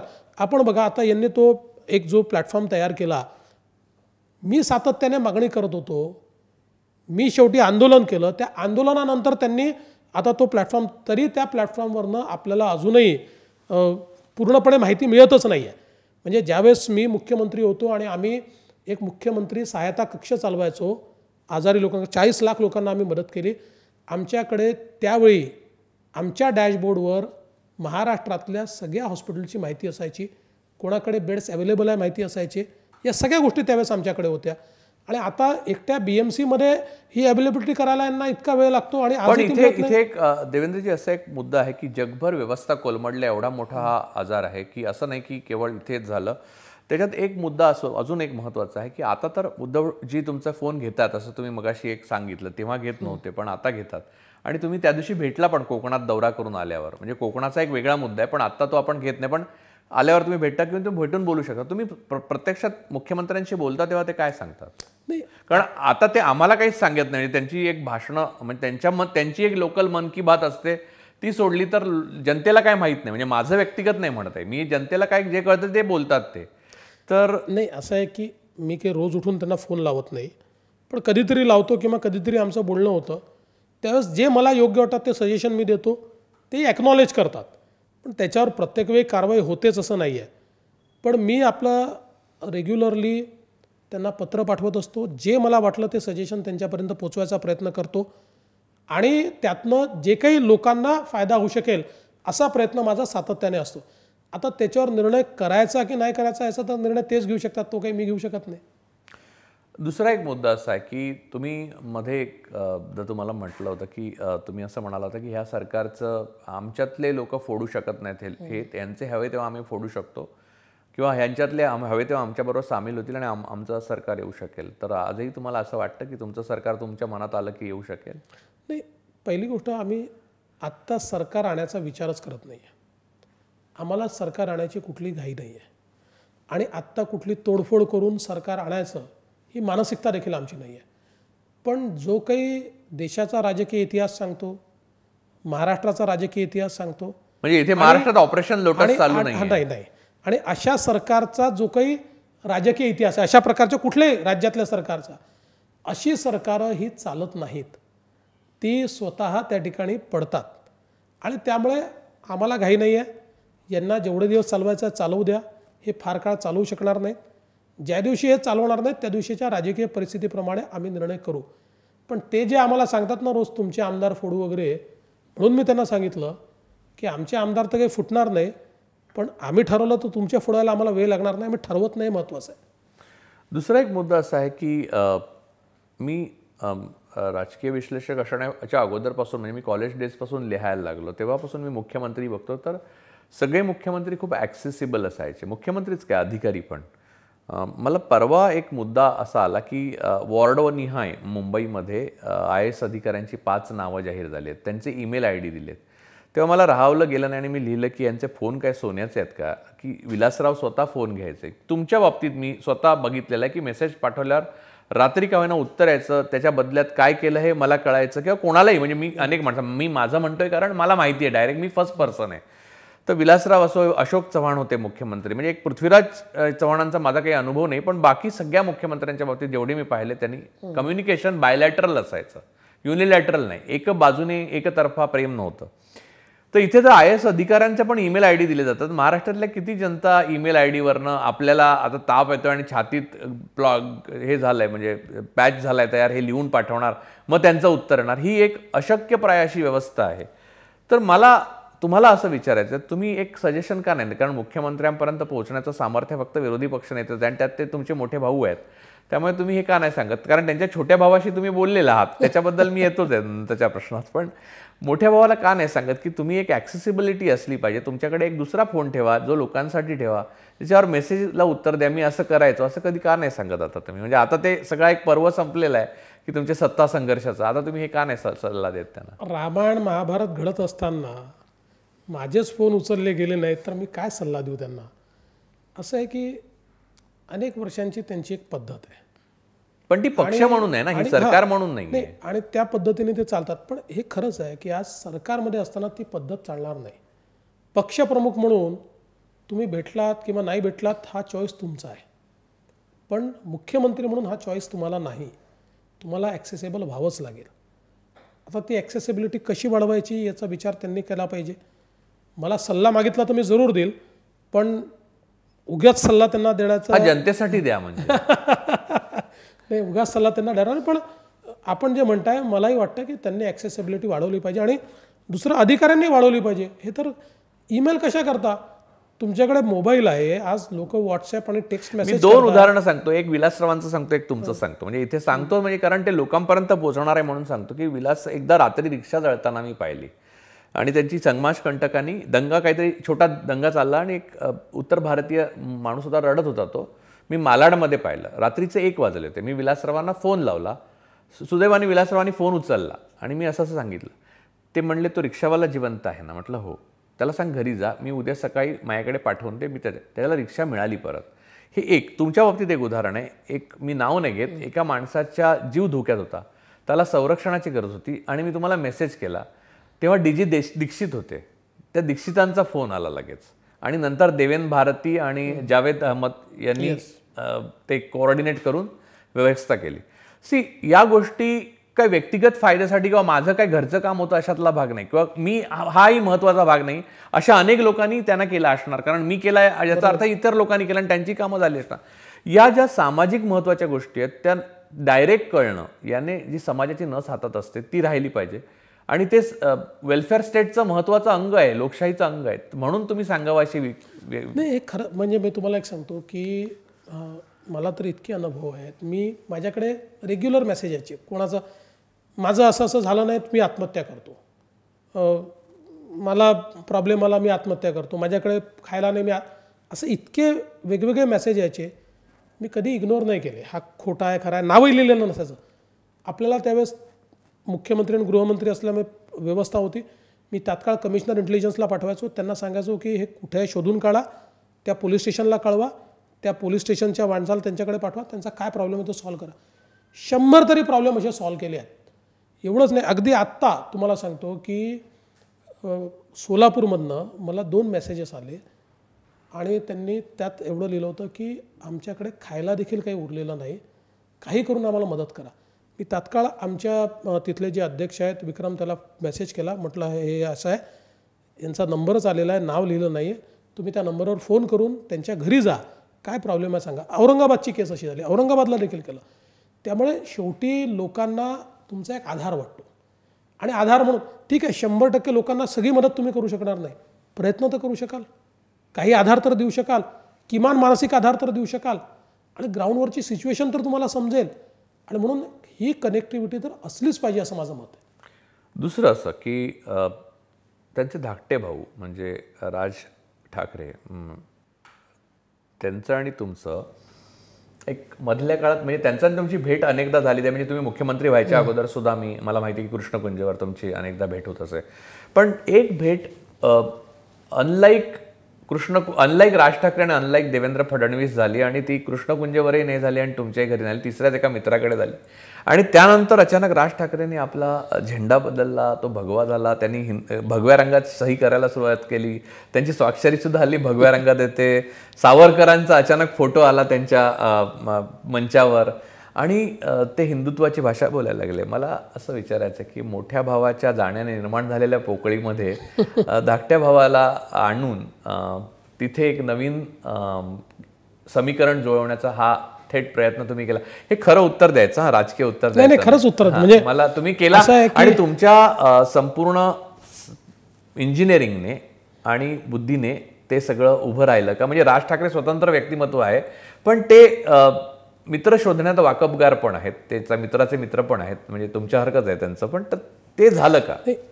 पहिली गोष्ट तर तुम्ही राज ठाकरेंना जवळून ओळखता, कोणाच्या म्हणण्याने ते करतील किंवा कोणी इंजिनियर करू शकेल अशी परिस्थिती नाही आहे. राज ठाकरेंना त्यावेळची राजकीय परिस्थिती नीट समजते, कुठे पोकळी निर्माण झाली आहे हे देखील त्यांना समजतं आणि ती कशी भरून काढायची या संदर्भात त्यांच्याजवळ एक योजना असते. आणि खरंच आहे की शेवटी शिवसेना देखील मोठी कधी झाली ज्या दिवशी शिवसेनेने मराठी माणसासोबत हिंदुत्व घेतलं आणि ज्या दिवशी त्यांनी सांगणं चालू केलं की मराठी माणूस आमचा प्राण आहे आणि हिंदुत्व आमचा श्वास आहे, हे ज्या दिवशी त्यांनी सांगणं चालू केलं त्यावेळेस ते राष्ट्रीय पार्टी झाले, त्यांना ॲक्सेप्टन्स वाढला. राज ठाकरेंच्या देखील हे लक्षात आलं की शेवटी मराठी माणूस हा तर आपला केंद्रबिंदू असलाच पाहिजे आणि त्याशिवाय म्हणजे आपलं पूर्ण राजकारण त्याच्या अवतीभोवती आहे. पण याला व्यापकता जर दिली नाही तर आत्ताच्या प्राप्त परिस्थितीमध्ये त्या व्यापकतेच्या अभावामुळे आपला रोल लिमिटेड होऊन जातो आणि अनेक ठिकाणी भूमिकाच घेता येत. पण हे तुमचं बोलणं झालं ना? नाही, हे माझं बोलणं किंवा मी हे त्यांना सुचवलेलं नाही, पण यावर बोलणं झालं. हां, त्यांच्या जे काही निर्णय त्यांनी घेतले असं आहे, ते माझे मित्र आहेत, अनेक वर्षापासून त्यांचा संबंध आहे आणि अनेक वेळा म्हणजे मीडियाला न समजता आम्ही बोललो आहे, भेटलो आहे अनेक. आणि या काळात जास्त जवळ आला? नाही, त्याच्या आधीही भेटलो आहे. म्हणजे मी मुख्यमंत्री असताना आम्ही मीडियाला न सांगता, कारण काय असतं की मी तुम्हाला एक सांगतो की तसंही राज ठाकरेंशी गप्पा मारायला एक मजा येते तुम्हाला, कारण त्यांच्याकडे काही नवीन गोष्टी असतात, त्यांच्याकडे काही वेगळं ज्ञान असतं. असं नाही, त्यांनी माझ्यावर खूप टीका केली आहे, मी त्यांच्यावर टीका केली आहे, अगदी एकमेकाची उणीधुणी काढली आहे. पण हे तेवढंच खरं आहे की शेवटी एक त्यांच्याकडे एक वेगळा विचार असतो, त्यांची प्रत्येक गोष्टीकडे पाहण्याची एक वेगळी पद्धत असते आणि म्हणून या सगळ्या गोष्टींमुळे आणि ज्यावेळेस ते हिंदुत्वाकडे येत आहेत असं माझ्या लक्षात आलं, म्हणजे माझ्या भेटण्याने ते हिंदुत्वाकडे नाही आले, ते हिंदुत्वाकडे येतात असं माझ्या लक्षात आलं, त्यावेळी मी त्यांची भेट घेतली आणि त्यांच्याकडनं समजून घेतलं की नेमकं त्यांच्या मनात काय आहे. आणि त्यावेळेस मला त्यांच्या मनातलं जे त्यांनी सांगितलं, मला असं वाटतं की त्यांचा ट्रॅक करेक्ट होता, ते योग्य दिशेने चालले होते. आणि त्यांनी हे देखील मला सांगितलं त्यावेळी की देवेंद्र, मी ज्यावेळेस मनसे काढली त्यावेळेसच भगवा झेंडाच आम्ही घेणार होतो, परंतु आमच्या काही लोकांनी त्यावेळेस असा काढला की आपण एक मिक्स झेंडा तयार करू, सगळ्या विचाराचे लोक आपल्याकडे आहेत, नुसता भगवा झेंडा नको. आणि म्हणून त्यावेळेस मी भगवा झेंडाही रजिस्टर करून ठेवला आहे. म्हणजे हा काही आज त्यांनी आणला नाही, त्यांनी असं सांगितलं की मी रजिस्टर करून ठेवला आहे, पण आज मला असं वाटतं आहे आणि मी तो झेंडा माझा घेऊन पुढे निघणार आहे. सो त्यांच्या हिंदुत्वाकडे जाण्याने माझा इंटरेस्ट वाढला हे नक्की. तो इंटरेस्ट किती वाढलाय? कितपर्यंत पुढे गेलाय? काय आहे की हे प्रेम प्रकरण म्हणजे जे काय आहे पक्षीय प्रेम प्रकरण ते किती पुढे गेले? कारण आम्हाला वर्ण माहिती आहे, तो हिमनगाचा फार छोटा भाग माहिती आहे. नाही, बघा, दोन गोष्टींमध्ये आमचं निश्चित पटू शकतं. मराठी माणसाच्या बद्दल त्यांचा आग्रह आम्हाला मान्य, हिंदुत्व 100% मान्य. फक्त एक गोष्ट आम्हाला मान्य होऊ शकणार नाही, ती म्हणजे परप्रांतीयांच्या संदर्भात, गैर मराठी भाषीयांच्या संदर्भातली अतिशय टोकाची भूमिका, जी आत्ता त्यांची फार टोकाची वाटत नाही आहे, थोडी व्यापक व्हायला लागली आहे, पण ते जे सातत्याने घेत आले आहेत त्याच्यात त्यांचं आणि आमचं जमणं शक्य नाही. आम्ही राष्ट्रीय पक्ष आहोत, आम्हाला सगळ्यांना सोबत घेऊन चालायचं आहे. मराठी माणूस हा महत्त्वाचा आहेच आणि महाराष्ट्रात त्याला महत्त्व मिळालंच पाहिजे, पण जो गैर मराठी आहे याचा तिरस्कार करून आपल्याला राजकारण करता येणार नाही. इन्क्लुझिव्ह राजकारणच आपल्याला करावं लागेल. त्यामुळे त्या एका मुद्द्यावर जोपर्यंत आमचे विचार जुळत नाही तोपर्यंत तुम्ही प्रेम प्रकरण म्हणा का अजून मैत्री म्हणा, ही राजकीयदृष्ट्या तरी होणं कठीण आहे. पण ती खूप शक्यता वाढलेली आहे का? याचं हे तुम्ही त्यांना विचारू शकताय, हे त्यांना विचारा तुम्ही. म्हणजे वाढलेली आहे? नाही, असं नाही, त्यांच्या मनात काय हे मी नाही सांगू शकत, पण तुम्ही काय, मी तुमच्या मनातलं विचारतो. नाही, असं राज ठाकरेंसोबत आम्हाला यापूर्वीही अनेक वेळा आमच्या मनात होतं की आपण गेलं पाहिजे, पण एका कारणाने तत्वावर आम्ही गेलो नाही. बाकी व्यक्ती म्हणून त्यांच्याशी आमचं काही वैर असण्याचं कारण नाही, जुनी मैत्रीच आहे आमची, सोबत एकत्रित दोन्ही पक्षांनी काम केलेलं आहे, त्यामुळे तो काही प्रश्न नाही आहे. आणि हिंदुत्व आणि मराठी माणूस याच्यावर विवादच होऊ शकत नाही. पण पुन्हा सांगतो की जोपर्यंत परप्रांतीयांच्या संदर्भातली भूमिका ही इन्क्लुझिव्ह होत नाही, म्हणजे परप्रांतीयांनी होऊन मराठी माणसाच्या डोक्यावर बसवा असं आमचंही मत नाही, परंतु परप्रांतीयांच्या संदर्भात टोकाची भूमिका, त्यांना महाराष्ट्रात राहायचा अधिकार नाही किंवा अशा प्रकारची भूमिका जर राहिली तर ती भूमिका आम्ही मान्य करू शकत नाही. दुसरं, विचार स्वातंत्र्याच्या बाबतीत देवेंद्र, मला तुम्हाला विचारायचं आहे की पंतप्रधानांच्या बाबतीत, मोदीजींच्या बाबतीत अनेकांना अनेक आक्षेप असतील त्यांच्या कार्यशैलीबाबत, पण एक गोष्ट आहे, त्यांनी कधी कोणाला ब्लॉक करत नाहीत आणि तुम्ही स्वतः कधी ब्लॉक करत नव्हता. ब्लॉक करणं हा शिवसेनेचं हे होतं, म्हणजे शिवसेनेच्या नेतृत्वामध्ये एक थोडं ब्लॉक करण्याची परंपरा होती, पण तुम्ही करत नव्हता.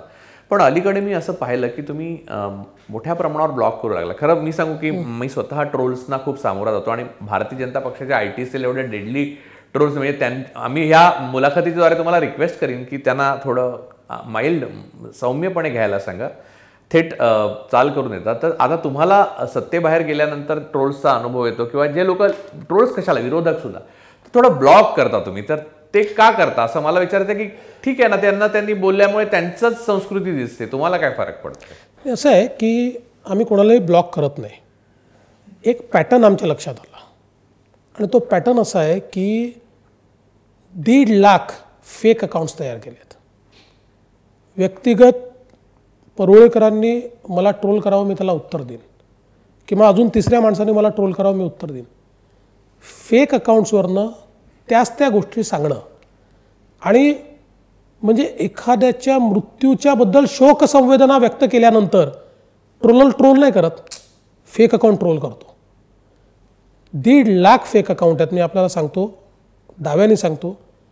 यातले जे उघड आम्हाला फेक अकाउंट लक्षात आले, म्हणजे तुम्हाला मी अगदी सोपं सांगतो, तुम्ही ते अकाउंट उघडा, फॉलोअर असतील 9 आणि किंवा 10, त्याच्यावर फॉलोअर नाही आहे, त्याला अकाउंट उघडलेलं आहे जानेवारी, फेब्रुवारी, मार्च, हे सगळे फेक अकाउंट आहेत. पण सगळ्या पक्षांनी बसून हा निर्णय घ्यायला पाहिजे की नाही की आपापल्या पक्षाचे किंवा पक्षीय विचारांची लोक जी आपण निर्माण केली ते आता भूत एवढं हाताबाहेर गेलंय की ते सर्वांनाच त्रासदायक ठरणार, ते आवरलं पाहिजे असं वाटतं तुम्हाला? नाही, कुठेतरी त्याच्यामध्ये सभ्यता असली पाहिजे. विचारांनी ट्रोल करा, असभ्यतेने नाही, ट्रोल करण्याकरता नाही. म्हणजे मी ज्याचं उदाहरण सांगितलं की तुम्ही जर चांगली गोष्ट बोललात तरी त्याच्यावर तेच लिहायचं, शिव्या द्यायच्या, वाईट लिहायचं, घाणेरडं लिहायचं, ही संस्कृती नाही आहे. विचारांना ट्रोल करणं मला मान्यच आहे. तुम्हाला माझा विचार नाही आवडला, जरूर त्याच्या विरुद्ध लिहा, मी त्याला उत्तर द्यायला सक्षम आहे. पण ही जी आत्ता पद्धत चालू केली आहे ना, फेक अकाउंट्स तयार करायची, आणि मला तर 3 पार्ट्यांना उत्तर द्यावं लागतं ना, 3 पक्ष, आणि त्यात मी स्पष्ट सांगतो काँग्रेसचे फार फेक अकाउंट्स नाहीत. म्हणजे मी आता रोज अभ्यास करतो, त्याचं लक्षात आलं, राष्ट्रवादी आणि शिवसेना यांनी प्रचंड अकाउंट्स तयार केले आहेत, यांच्या टीम्स बसलेल्या आहेत, त्या रोज अकाउंट्स तयार करतात आणि त्या अकाउंट्सच्या माध्यमातून ट्रोल करतात. पण ते कुठे परिणाम त्याचा दिसतो बघा. काय असतं की ज्यावेळेस ट्विटरवर ट्रेंडिंग होतं, तर ट्रेंडिंगमध्ये ट्विटरचं अल्गोरिदम हे फेक अकाउंट्स जे आहेत ते कन्सिडर करत नाही. आणि म्हणून ज्या दिवशी आम्ही महाराष्ट्र बचाव अशा प्रकारचं आंदोलन केलं आणि या आंदोलनाच्या दिवशी आम्ही ट्रेंडिंग केलं आणि त्यांनी ट्रेंडिंग केलं. त्यांनी महाराष्ट्र विरोधी BJP ट्रेंडिंग केलं, महाराष्ट्रद्रोही BJP असं केलं. आम्ही महाराष्ट्र बचाव असं ट्रेंडिंग केलं. आमचं ऑर्गॅनिक ट्रेंडिंग होतं. आमचे 1,20,000 ट्विट झाले, त्यांचे 1,40,000 ट्विट झाले, आमचे 15,000 मराठीवर झाले, त्यामुळे ते काउंट होत नाहीत. त्यांचे 1,40,000 ट्विट झाले. पण दिवसभर आम्ही नंबर 1 किंवा नंबर 2 होतो. ते 5व्यावर होते, 7व्यावर होते, मग 21व्यावर गेले. याचं कारण ट्विटरचं अल्गोरिदम हे त्यांचे फेक अकाउंट्स बाजूला काढायला लागलं आणि त्यामुळे एवढे ट्विट्स होऊनही ते नॅशनल ट्रेंडिंग करू शकले नाही. मला असं वाटतं की शेवटी हे जे काही त्यांनी सुरू केलेलं ना, आता त्याला उत्तर तर आम्हाला द्यावंच लागेल, कारण शेवटी सामान्य माणसाला तरी लक्षात येत नाही की खरे अकाउंट आहेत की फेक अकाउंट आहेत. त्यामुळे आम्ही ट्विटर किंवा फेसबुक याच्यावर जे काही फिल्टर्स अवेलेबल आहेत त्या फिल्टर्सचा वापर केला आणि तो वापर केल्याबरोबर फेक अकाउंट्स त्या ठिकाणी ब्लॉक व्हायला लागले. ब्लॉक म्हणजे आमच्या याच्यावर येऊ शकणार नाही अशी अवस्था त्या ठिकाणी निर्माण झाली. मला असं वाटतं की जर ते अनफेअर लढाई लढतील आम्हाला डिफेन्स करावाच लागेल. दुसरा एक मुद्दा असा की तुम्हाला एक मध्ये एक विचार असा होता सगळीकडे की भारताची अर्थव्यवस्था नाजूक परिस्थितीतून जाते आणि ती काय आता कोविडमुळे जाते असं नाही. GST ज्या पद्धतीने अंमलबजावणी झाली म्हणजे त्याच्यावर तुम्ही सहमत असाल नसाल, पण थेट आहे नोटबंदी नंतर GST एक झेलत गेले आणि एन्फोर्समेंट एजन्सीचा जो मोठमोठ्या आंतरप्रदेशावर झालेला वार आहे तो झेलू नाही शकली भारतीय अर्थव्यवस्था आणि तिचं वीक झाली आहे आणि पॅन्डेमिकमुळे अजून वीक झाली. अशा वेळेला तुम्ही अर्थमंत्री होणार अशी एक हवा होती. आता तुम्ही होणार की नाही, तुम्हाला इच्छा आहे की नाही, तुमचा पक्ष काय ठरवणार हा मुद्दा आपण बाजूला घेऊ, पण अर्थशास्त्राच्या बाबतीत आणि आर्थिक नीतीच्या बाबतीत तुम्हाला स्वतःची विचार आहे, मतं आहेत, बुद्धी आहे. तुम्हाला असं नाही वाटत का की भारताचा विषमता जी आहे ती मुळात दख्खन उत्तरेला पोचते आणि त्यामुळे आहे? विंध्य पर्वताच्या इकडे म्हणजे महाराष्ट्राच्या नंतर खाली सगळा भाग आहे तो निर्माण करतो आणि वरची बिलं फेडत बसतो. आता भारत एक आहे, भारताबद्दल प्रेम आहे, सगळी संस्कृती एक आहे, ह्याबद्दल मी हे कठोर आर्थिक सत्य हे आहे की नाही हे स्वीकारता आणि ह्या दृष्टीने तुम्ही विचार करता की नाही? नाही, दोन गोष्टी आहेत. एक तर भारताच्या अर्थव्यवस्थेचा विस्तार हा प्रचंड झाला आहे. म्हणजे 2014 साली आपण 11वी सगळ्यात मोठी अर्थव्यवस्था होता, आता 5वी झालो आहे. असं आहे, आपण आपल्या अर्थव्यवस्थेचा जो दर आहे आता हा भारतात काय होतं याच्या आधारावर ठरवू शकत नाही, जगात काय होतं याच्या आधारावर तो ठरतो.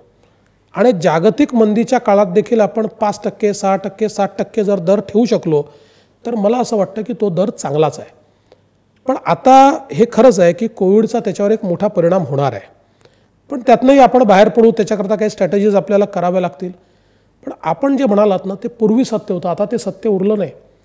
आता विंध्येच्या त्या बाजूला देखील म्हणजे नॉर्थ ऑफ विंध्याज ज्याला आपण म्हणतो, इथे देखील मोठ्या प्रमाणात आज मॅन्युफॅक्चरिंग होत आहे. पंजाब नाही, उत्तर प्रदेश, पंजाब, हरियाणा, दिल्ली हे मॅन्युफॅक्चरिंग हब्स झाले आहेत. आणि मी तुम्हाला खरंच सांगतो की जी काही व्हॅक्यूम मागच्या काळामध्ये महाराष्ट्राने क्रिएट केली ती व्हॅक्यूम पहिल्यांदा गुजरातने भरली, पण गुजरातची व्हॅक्यूम भरण्याची एक क्षमता होती त्याच्यावर नव्हतं. ती सगळी व्हॅक्यूम ही गुडगाव असेल, अजून म्हणजे उत्तर प्रदेश असेल, हरियाणा असेल, NCRचा भाग असेल, इतका प्रचंड मोठा. म्हणजे आज तुम्ही बघा की मोबाईल फोन मॅन्युफॅक्चरिंगमध्ये सगळ्यात जास्त ज्यातनं आज रोजगार तयार होतो. अनफॉर्च्युनेटली म्हणजे मी मुख्यमंत्री होतो, मी प्रयत्न केला, पण आपल्या कुठल्याही सदर्न स्टेट किंवा वेस्टर्न स्टेटपेक्षा नॉर्दर्न स्टेट्सला ते जास्त मिळालं, मोठ्या प्रमाणात त्या ठिकाणी ते गेलं. त्यामुळे आज ती परिस्थिती नाही आहे. आज हे खरं आहे की महाराष्ट्राचं GDP हा सगळ्यात जास्त आहे, Maharashtra is a strongest state, पण आज कुठला स्टेट त्या पद्धतीनं मागे नाही आहे. दुसरं असं आहे की त्यांना ॲग्रेरियन इकॉनॉमीचा जो एक ॲडव्हान्टेज आहे, म्हणजे मध्य प्रदेश तुम्ही बघा, आज मध्य प्रदेश तुलनेनं कमी इंडस्ट्रीयल आहे, पण तरी शेतीमुळे त्यांचा ग्रोथ रेट किती आहे तुम्ही बघा. त्यामुळे हे आपण सगळ्या एकमेकाला कॉम्प्लिमेंट करतो. म्हणजे आज ही स्थिती नाही की कोणी कोणाच्या भरोशावर जगता अशी परिस्थिती नाही आहे. हां, हे जरूर म्हणता येईल महाराष्ट्र जास्त कॉन्ट्रीब्यूट करतो. पण मग महाराष्ट्र ज्या पद्धतीने कॉन्ट्रीब्यूट करतो ते पाहता केंद्रावर महाराष्ट्राच्या नेत्यांचा जास्त सही असला पाहिजे, अधिकार असला पाहिजे. ह्या मुद्द्याला धरून मी एक विचारतो की तुमचा म्हणजे तुमची जे पक्ष आहे भारतीय जनता पक्ष तो एकेकाळी म्हणजे हे माझं मत मी सांगतोय, त्याच्याशी तुम्ही सहमत किंवा असहमत असू शकता, पण एकेकाळी खूप लोकशाही पक्ष होता, अंतर्गत लोकशाही टिकून होती, निवडणुका खऱ्या व्हायच्या आतल्या. हळूहळू जो कम्युनिस्ट पक्षासारखा होत गेला आणि आता 2014 नंतर पक्षाच्या धोरणाच्या बद्दल वक्तव्य करणं किंवा अंतर्गत लोकशाही सुद्धा खूप धोक्यात आलेली आहे. अशा वेळेला तुम्हाला घुसमटल्यासारखं वाटतं का तुम्ही ओव्हरऑल आउटराईट हे नकारता की असं झालेलं नाही? असं झालंच नाही आहे. म्हणजे मी तर उलट सांगतो की 2014 नंतर या पक्षात शिस्त आली आहे जी आधी होती. म्हणजे आधी म्हणजे कधी? म्हणजे जी दीनदयालजींच्या काळात होती, जी अगदी सुरुवातीला नाही जेव्हा सुरुवातीला अटलजी अडवाणीजींच्या काळात होती, जी मधल्या काळामध्ये कुठे ना कुठे बघा हा पक्ष दोनच गोष्टींवर ओळखला जायचा, शिस्तबद्ध केडर आणि राष्ट्रवाद. ह्या दोनच गोष्टी आमच्या महत्त्वाच्या होत्या. यातलं शिस्तबद्ध केडर काय झालं की आम्ही सत्तेच्या जवळ जसे यायला लागलो आणि सत्तेच्या जवळ आल्यानंतर निश्चित आमच्यामध्ये खूप नवीन लोक आले, आमच्या देखील काही पद्धती बदलल्या, पण त्यातलं कुठेतरी अंतर्गत शिस्त ही डिस्टर्ब होते अशी परिस्थिती तयार झाली होती. आज ती रिगेन झाली आहे. आजही या पक्षामध्ये पूर्ण लोकशाही आहे. कोणीही व्यक्ती कुठल्याही पदावर जाऊ शकतो. आज तुम्ही बघा आजही पक्षामध्ये 80% पदांवर असलेली मंडळी फर्स्ट जनरेशन पॉलिटिशियन्स आहेत, कुठल्याही पॉलिटिकल घराण्याची नाहीत. त्यातलीही 90% लोक अशी आहेत की ज्या लोकांनी छोटा कार्यकर्ता म्हणून काम केलं आहे आणि वर जात जात ते मोठे झालेले आहेत. त्यामुळे अशा प्रकारची घुसमट असण्याचं कुठलंही कारण नाही आहे. बघा शेवटी पक्षाची शिस्त ही महत्त्वाची असते. पक्षामध्ये एखादी गोष्ट तुम्हाला मनाप्रमाणे नसली तर ती कुठे मांडली पाहिजे हे पक्षाने सांगितलेलं आहे, ते पक्षामध्ये तुम्हाला मांडता येईल. पण जर ही सवय प्रत्येकाला लागली की माझ्या मनासारखं झालं नाही की मीडियात जाऊन बोलायचं, हे मान्यच होऊ शकत नाही. त्यामुळे त्याला जर कोणी घुसमट म्हणत असेल तर मला ते मान्य नाही आहे. दुसरा प्रश्न असा की तुम्हाला लोकांनी मतं दिली त्याची अनेक कारणं असतील. त्याचं एक महत्त्वाचं कारण म्हणजे सरंजामदार जे होते अगोदरच्या पक्षांचे, जे गेल्या 60-70 वर्षात उभे राहिले होते, त्यांच्याविरुद्ध राग होता जनतेमध्ये.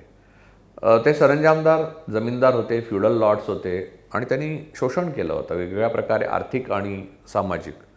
त्यांच्याविरुद्ध तुम्हाला मतं मिळाली अनेकदा देशभर. आणि तुम्ही नंतर आता असं आलं की तुमचं पॉलिटिकल इंजिनिअरिंगसाठी अमित भाई असो किंवा म्हणजे महाराष्ट्रात तुम्ही सुद्धा त्यांनाच आपल्या पक्षात घेतले आणि त्यांना आपल्या पक्षात घेतल्यामुळे म्हणजे लोकांचा राग जो तुमच्या शिडामध्ये पक्षाचा भरून तुम्ही तुमचं गलबत समुद्रात घातलं होतं आणि ते पुढे जात होतं, तर तेच जर तुमच्याबरोबर आले तर मग पुन्हा एकदा जनतेने आपला राग व्यक्त करायला कोणता मार्ग करायचा असा मुद्दा नाही निर्माण होत? नाही, असं आहे की किती लोक आले असतील, 2%, 3% लोक घेतले, आम्ही नाही घेतले असं नाही आहे.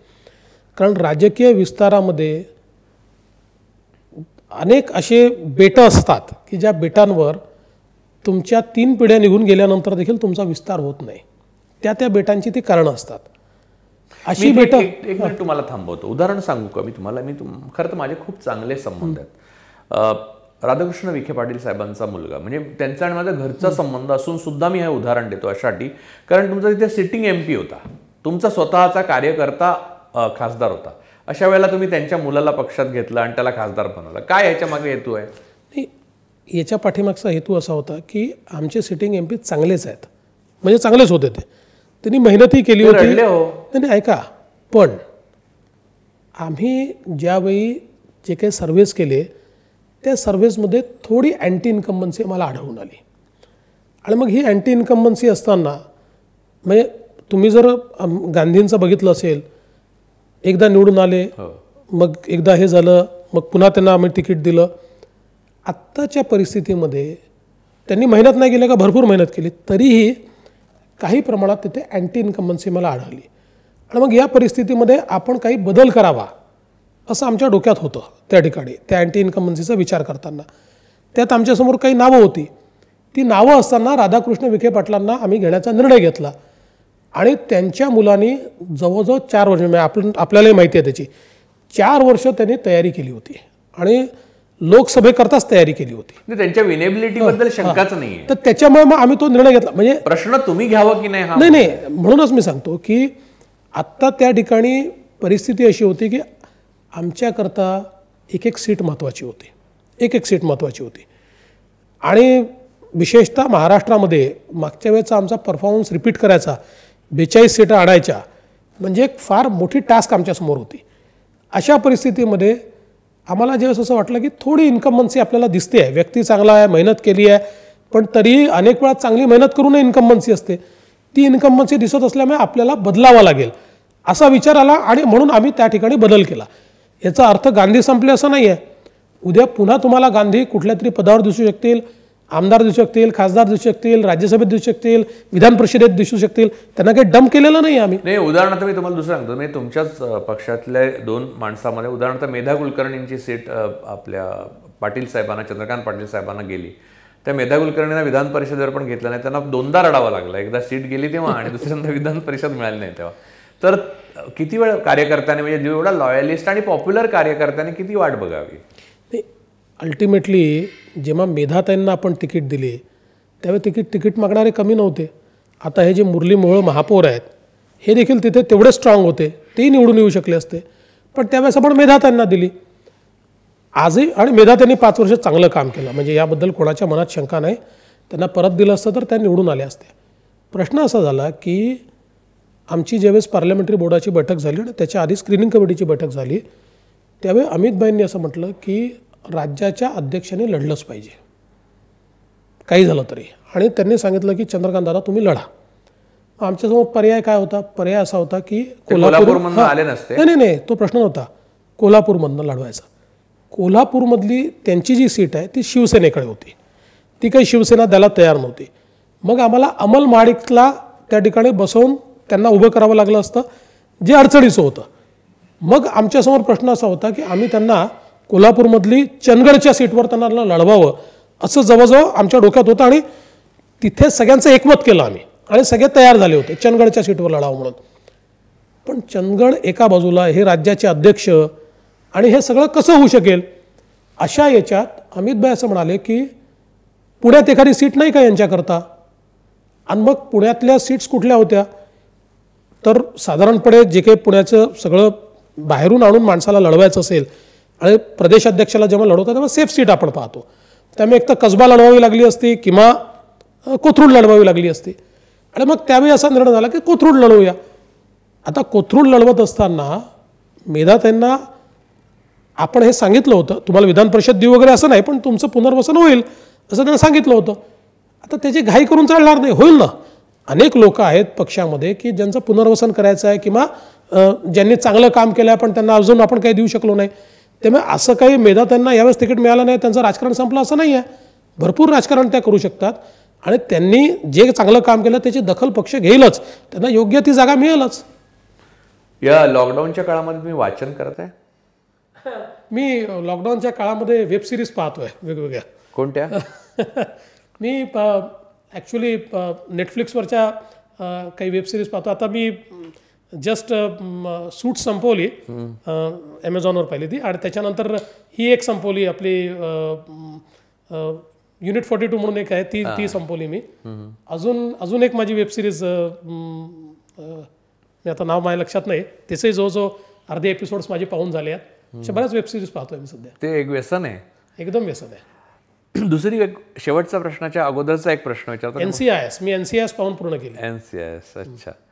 मला एक विचारायचं, तुम्हाला अगोदरच्या कारकिर्दीमध्ये म्हणजे मेयर पदानंतर जी कारकीर्द आहे तुमची आत्तापर्यंत, कोणती चाल किंवा कोणती गोष्ट बदलावी असं वाटतं आयुष्यात? का तुम्हाला असं वाटतं की सगळं पिक्चर परफेक्ट आहे, ते बदलायची गरज नाही?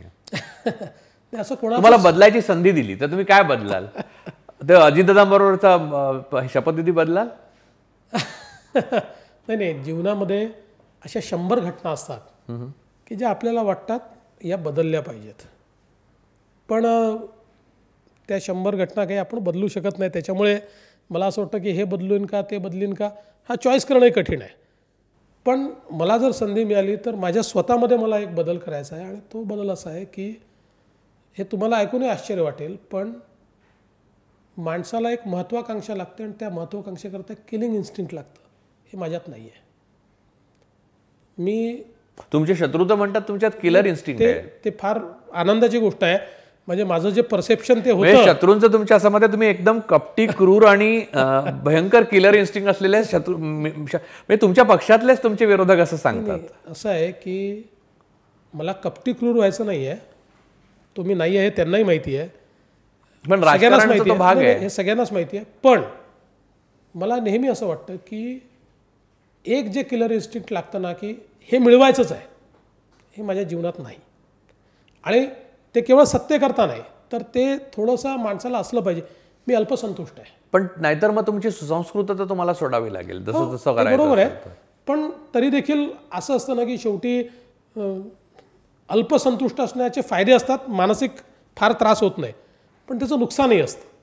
शेवटी जोपर्यंत ऑब्सेस्ड होत नाही माणूस, तोपर्यंत काही मोठं करता येतं असं नसतं. आता ठीक आहे, जे मी करू शकलो तेही चांगलं करू शकलो, पण याच्या चारपट करू शकतो, पण ते ऑब्सेशन नाही आहे माझ्याकडे.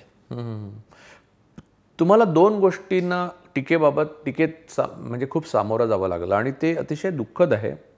एक म्हणजे बॉडी शॅमिंग आणि दुसरं स्त्री दाक्षिण्य आणि स्त्रीबाबतची उदारता जी आहे तुमची. म्हणजे घरामध्ये सुद्धा तुमचं जे व्यक्ती स्वातंत्र्याबद्दलची मतं आहेत, याबाबत प्रचंड तुमच्यावर टीका झालेली, ज्याचा काही वास्तवात राजकारण किंवा करिअरशी तुमचा संबंध नाही, पण आपल्या समाजाचा एक दृष्टिकोन असतो. जेव्हा सार्वजनिक जीवनात तुम्ही जगता तेव्हा तुमची प्रत्येक गोष्ट स्कॅनर खाली घेतली जाते. तर ही टीका तुम्हाला म्हणजे मुख्य म्हणजे बॉडी शॅमिंग वगैरे ह्या सगळ्या गोष्टी तुम्हाला व्यथित करतात का? नाही, व्यथित नक्कीच करतात.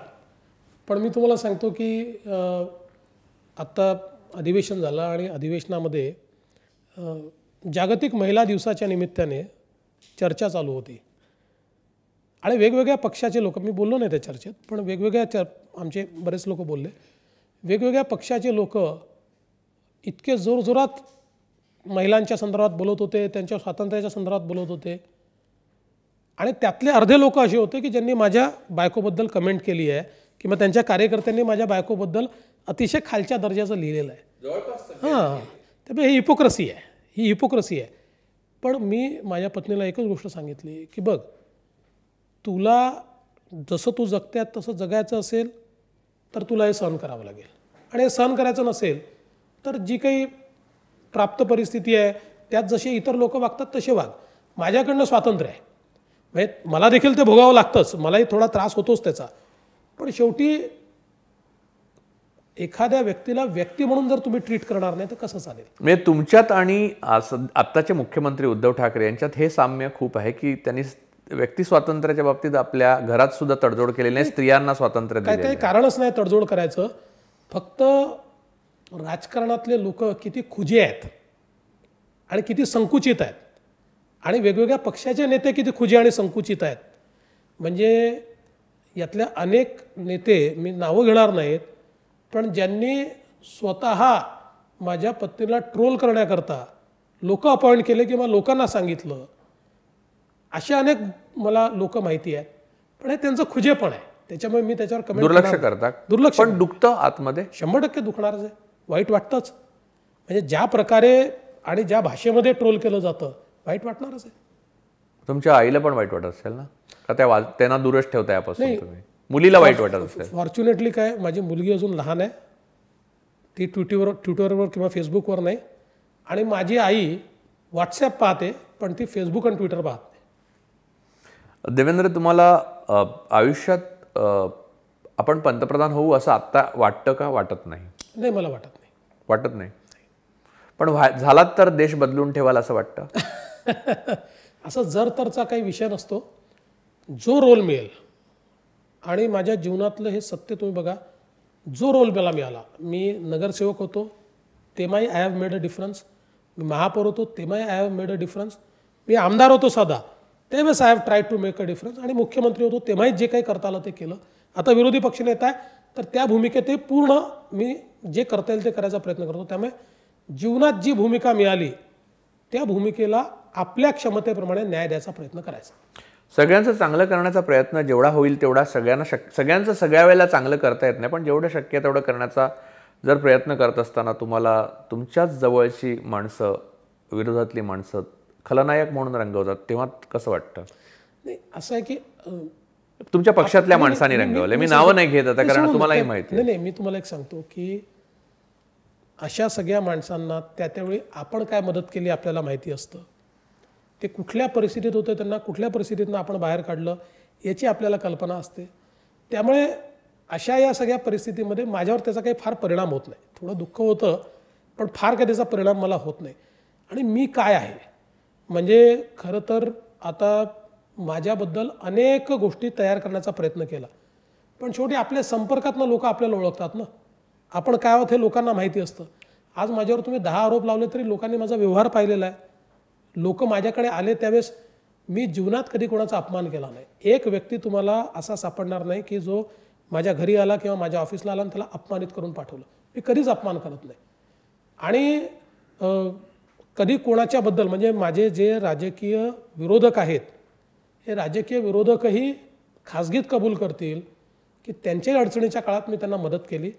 राजकीय डास ठेवून कोणाला तरी त्रास द्यायचा आहे असं मी कधी केलं नाही, कारण ते माझ्या ह्याच्यात बसत नाही. जे बांधणारे आहेत तुम्हाला तुमच्यावर टीका मी केल्यावर ज्या पद्धतीने माझ्याशी त्यांनी कठोरपणे वाद घातलेले आहेत किंवा समाज माध्यमावर मी वाचले असेल की ज्या पद्धतीने मला ट्रोल केलेलं म्हणजे माणसं म्हणजे बोट्स नव्हे किंवा खोटे माणसं नव्हे, मला ज्यांना मी डायरेक्ट ओळखतो, थेट ओळखतो आणि माझे मित्र आहेत, त्यांनी तुमची बाजू घेऊन ज्या पद्धतीने माझ्या जुन्या मैत्री तोडण्याचा प्रयत्न केला, अर्थात मी ती तोडू दिली नाही, ते पाहता तुम्ही काहीतरी नक्कीच थोडं त्यांचं याबद्दल पुण्य आणि चांगलं केलं असणार याची मला पूर्ण कल्पना आहे. नाही बघा, मी खरं तुम्हाला सांगतो की मी जीवनात निगेटिव्ह काम कधी केलं नाही. माझ्याच्याने निगेटिव्ह काम होत नाही. आणि तुम्हाला अतिशयोक्ती वाटेल, पण ज्या दिवशी माझ्यातून निगेटिव्ह काम घडतं, कारण घडतं आपल्याला अनेक वेळा नकळत घडतं, मी त्या दिवशी झोपू शकत नाही. माझ्या जीवनामध्ये पॉझिटिव्ह कामच मी करतो. आणि व्यक्ती जो मला भेटायला येतो ना, पहिला माझा त्याच्या चांगुलपणावर विश्वास आहे. अनेक वेळा त्या चांगुलपणाच्या विश्वासामुळे तो ज्यास वाईट निघतो त्यास दुःख होतं, पण तरीही मी ते सोडलं नाही. आलेला माणूस चांगला असं धरूनच मी त्याच्याकडे पाहतो. आणि म्हणून प्रत्येकाचं जे आपल्याच्याने ठीक होऊ शकेल ते करायचा प्रयत्न करतो. मी निगेटिव्ह काम करूच शकत नाही.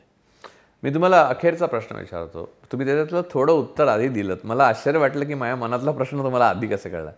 रात्री बिछाणावर पडल्यावर तुम्हाला झोप लागते का लगेच, का खूप स्ट्रेसमुळे झोप लागत नाही? नाही, मला माझे झोपेचे टायमिंग्स ऑड आहेत, पण जेवढा वेळ मला झोप लागते तेवढं शांतपणे लागते. पण म्हणजे पहिलेपासून सवयी आहेत, त्यामुळे रात्री काहीतरी पाहणं, काहीतरी वाचणं, थोडा टंगमंगळ करणं ही सवय असल्यामुळे मी उशिरा झोपतो. पण स्ट्रेसमुळे झोप येत नाही अशी परिस्थिती नाही. स्वतःच्या मनामध्ये एक न्यायाधीश लपलेला असतो देवेंद्र, आणि तुमचा मनातला न्यायाधीश कधी खोटा बोलत नाही. मला असं वाटतं की तुम्ही जोपर्यंत तुमच्या मनातला न्यायाधीश तुमच्या बाजूने न्याय देतोय तोपर्यंत तुम्ही मस्त राहा आणि मस्त जगा. तुमच्या ज्या काही इच्छा आहेत, महत्त्वाकांक्षा आहेत, त्या जोपर्यंत सार्वजनिक कल्याणासाठी अधिक चांगल्या असतील आणि एक वेलफेअर स्टेट हे भारताचं लोकतंत्र जे आहे ते अधिक समृद्ध करण्यासाठी असतील, तर त्यासाठी कायमच तुम्हाला शुभेच्छा आहेत. प्रत्येक नेत्याला आपण ह्या शुभेच्छा दिल्या पाहिजे. तुम्ही तर जाणता, तुम्ही सुसंस्कृत आहात, जाणता, समाज जाणता, आणि मला असं वाटतं की सर्व नकारात्मकता तुम्ही जसं मगाशी म्हणालात ती कमी व्हावी या समाजातनं. यासाठी या पुढच्या काळात तुम्हाला अधिकाधिक बळ मिळायला पाहिजे. लोकांना, खऱ्या माणसांना ब्लॉक करू नका, कारण ती काही लोकांची मोनोपॉली आहे, त्यांनाच करू दे, तुम्ही करू नका. आणि फोन जसे तुम्ही ज्या पद्धतीने घेता आणि उत्तर देता ते चालू ठेवा, कारण तो एक चांगला गुण आहे आणि त्यामुळे जनतेशी अजूनही तुमचा कनेक्ट तुटलेला नाही. माझ्याकडनं तुम्हाला खूप खूप शुभेच्छा. आणि आपण पुढच्या वेळी जेव्हा बोलू तेव्हा तुम्ही अधिक मोठ्या पदावर असाल आणि तेव्हा आपण त्या पदाच्या क्षमतेतला आणि तुम्ही काय करतात त्याच्याबद्दल चर्चा करू. धन्यवाद. थँक्यू. आभारी.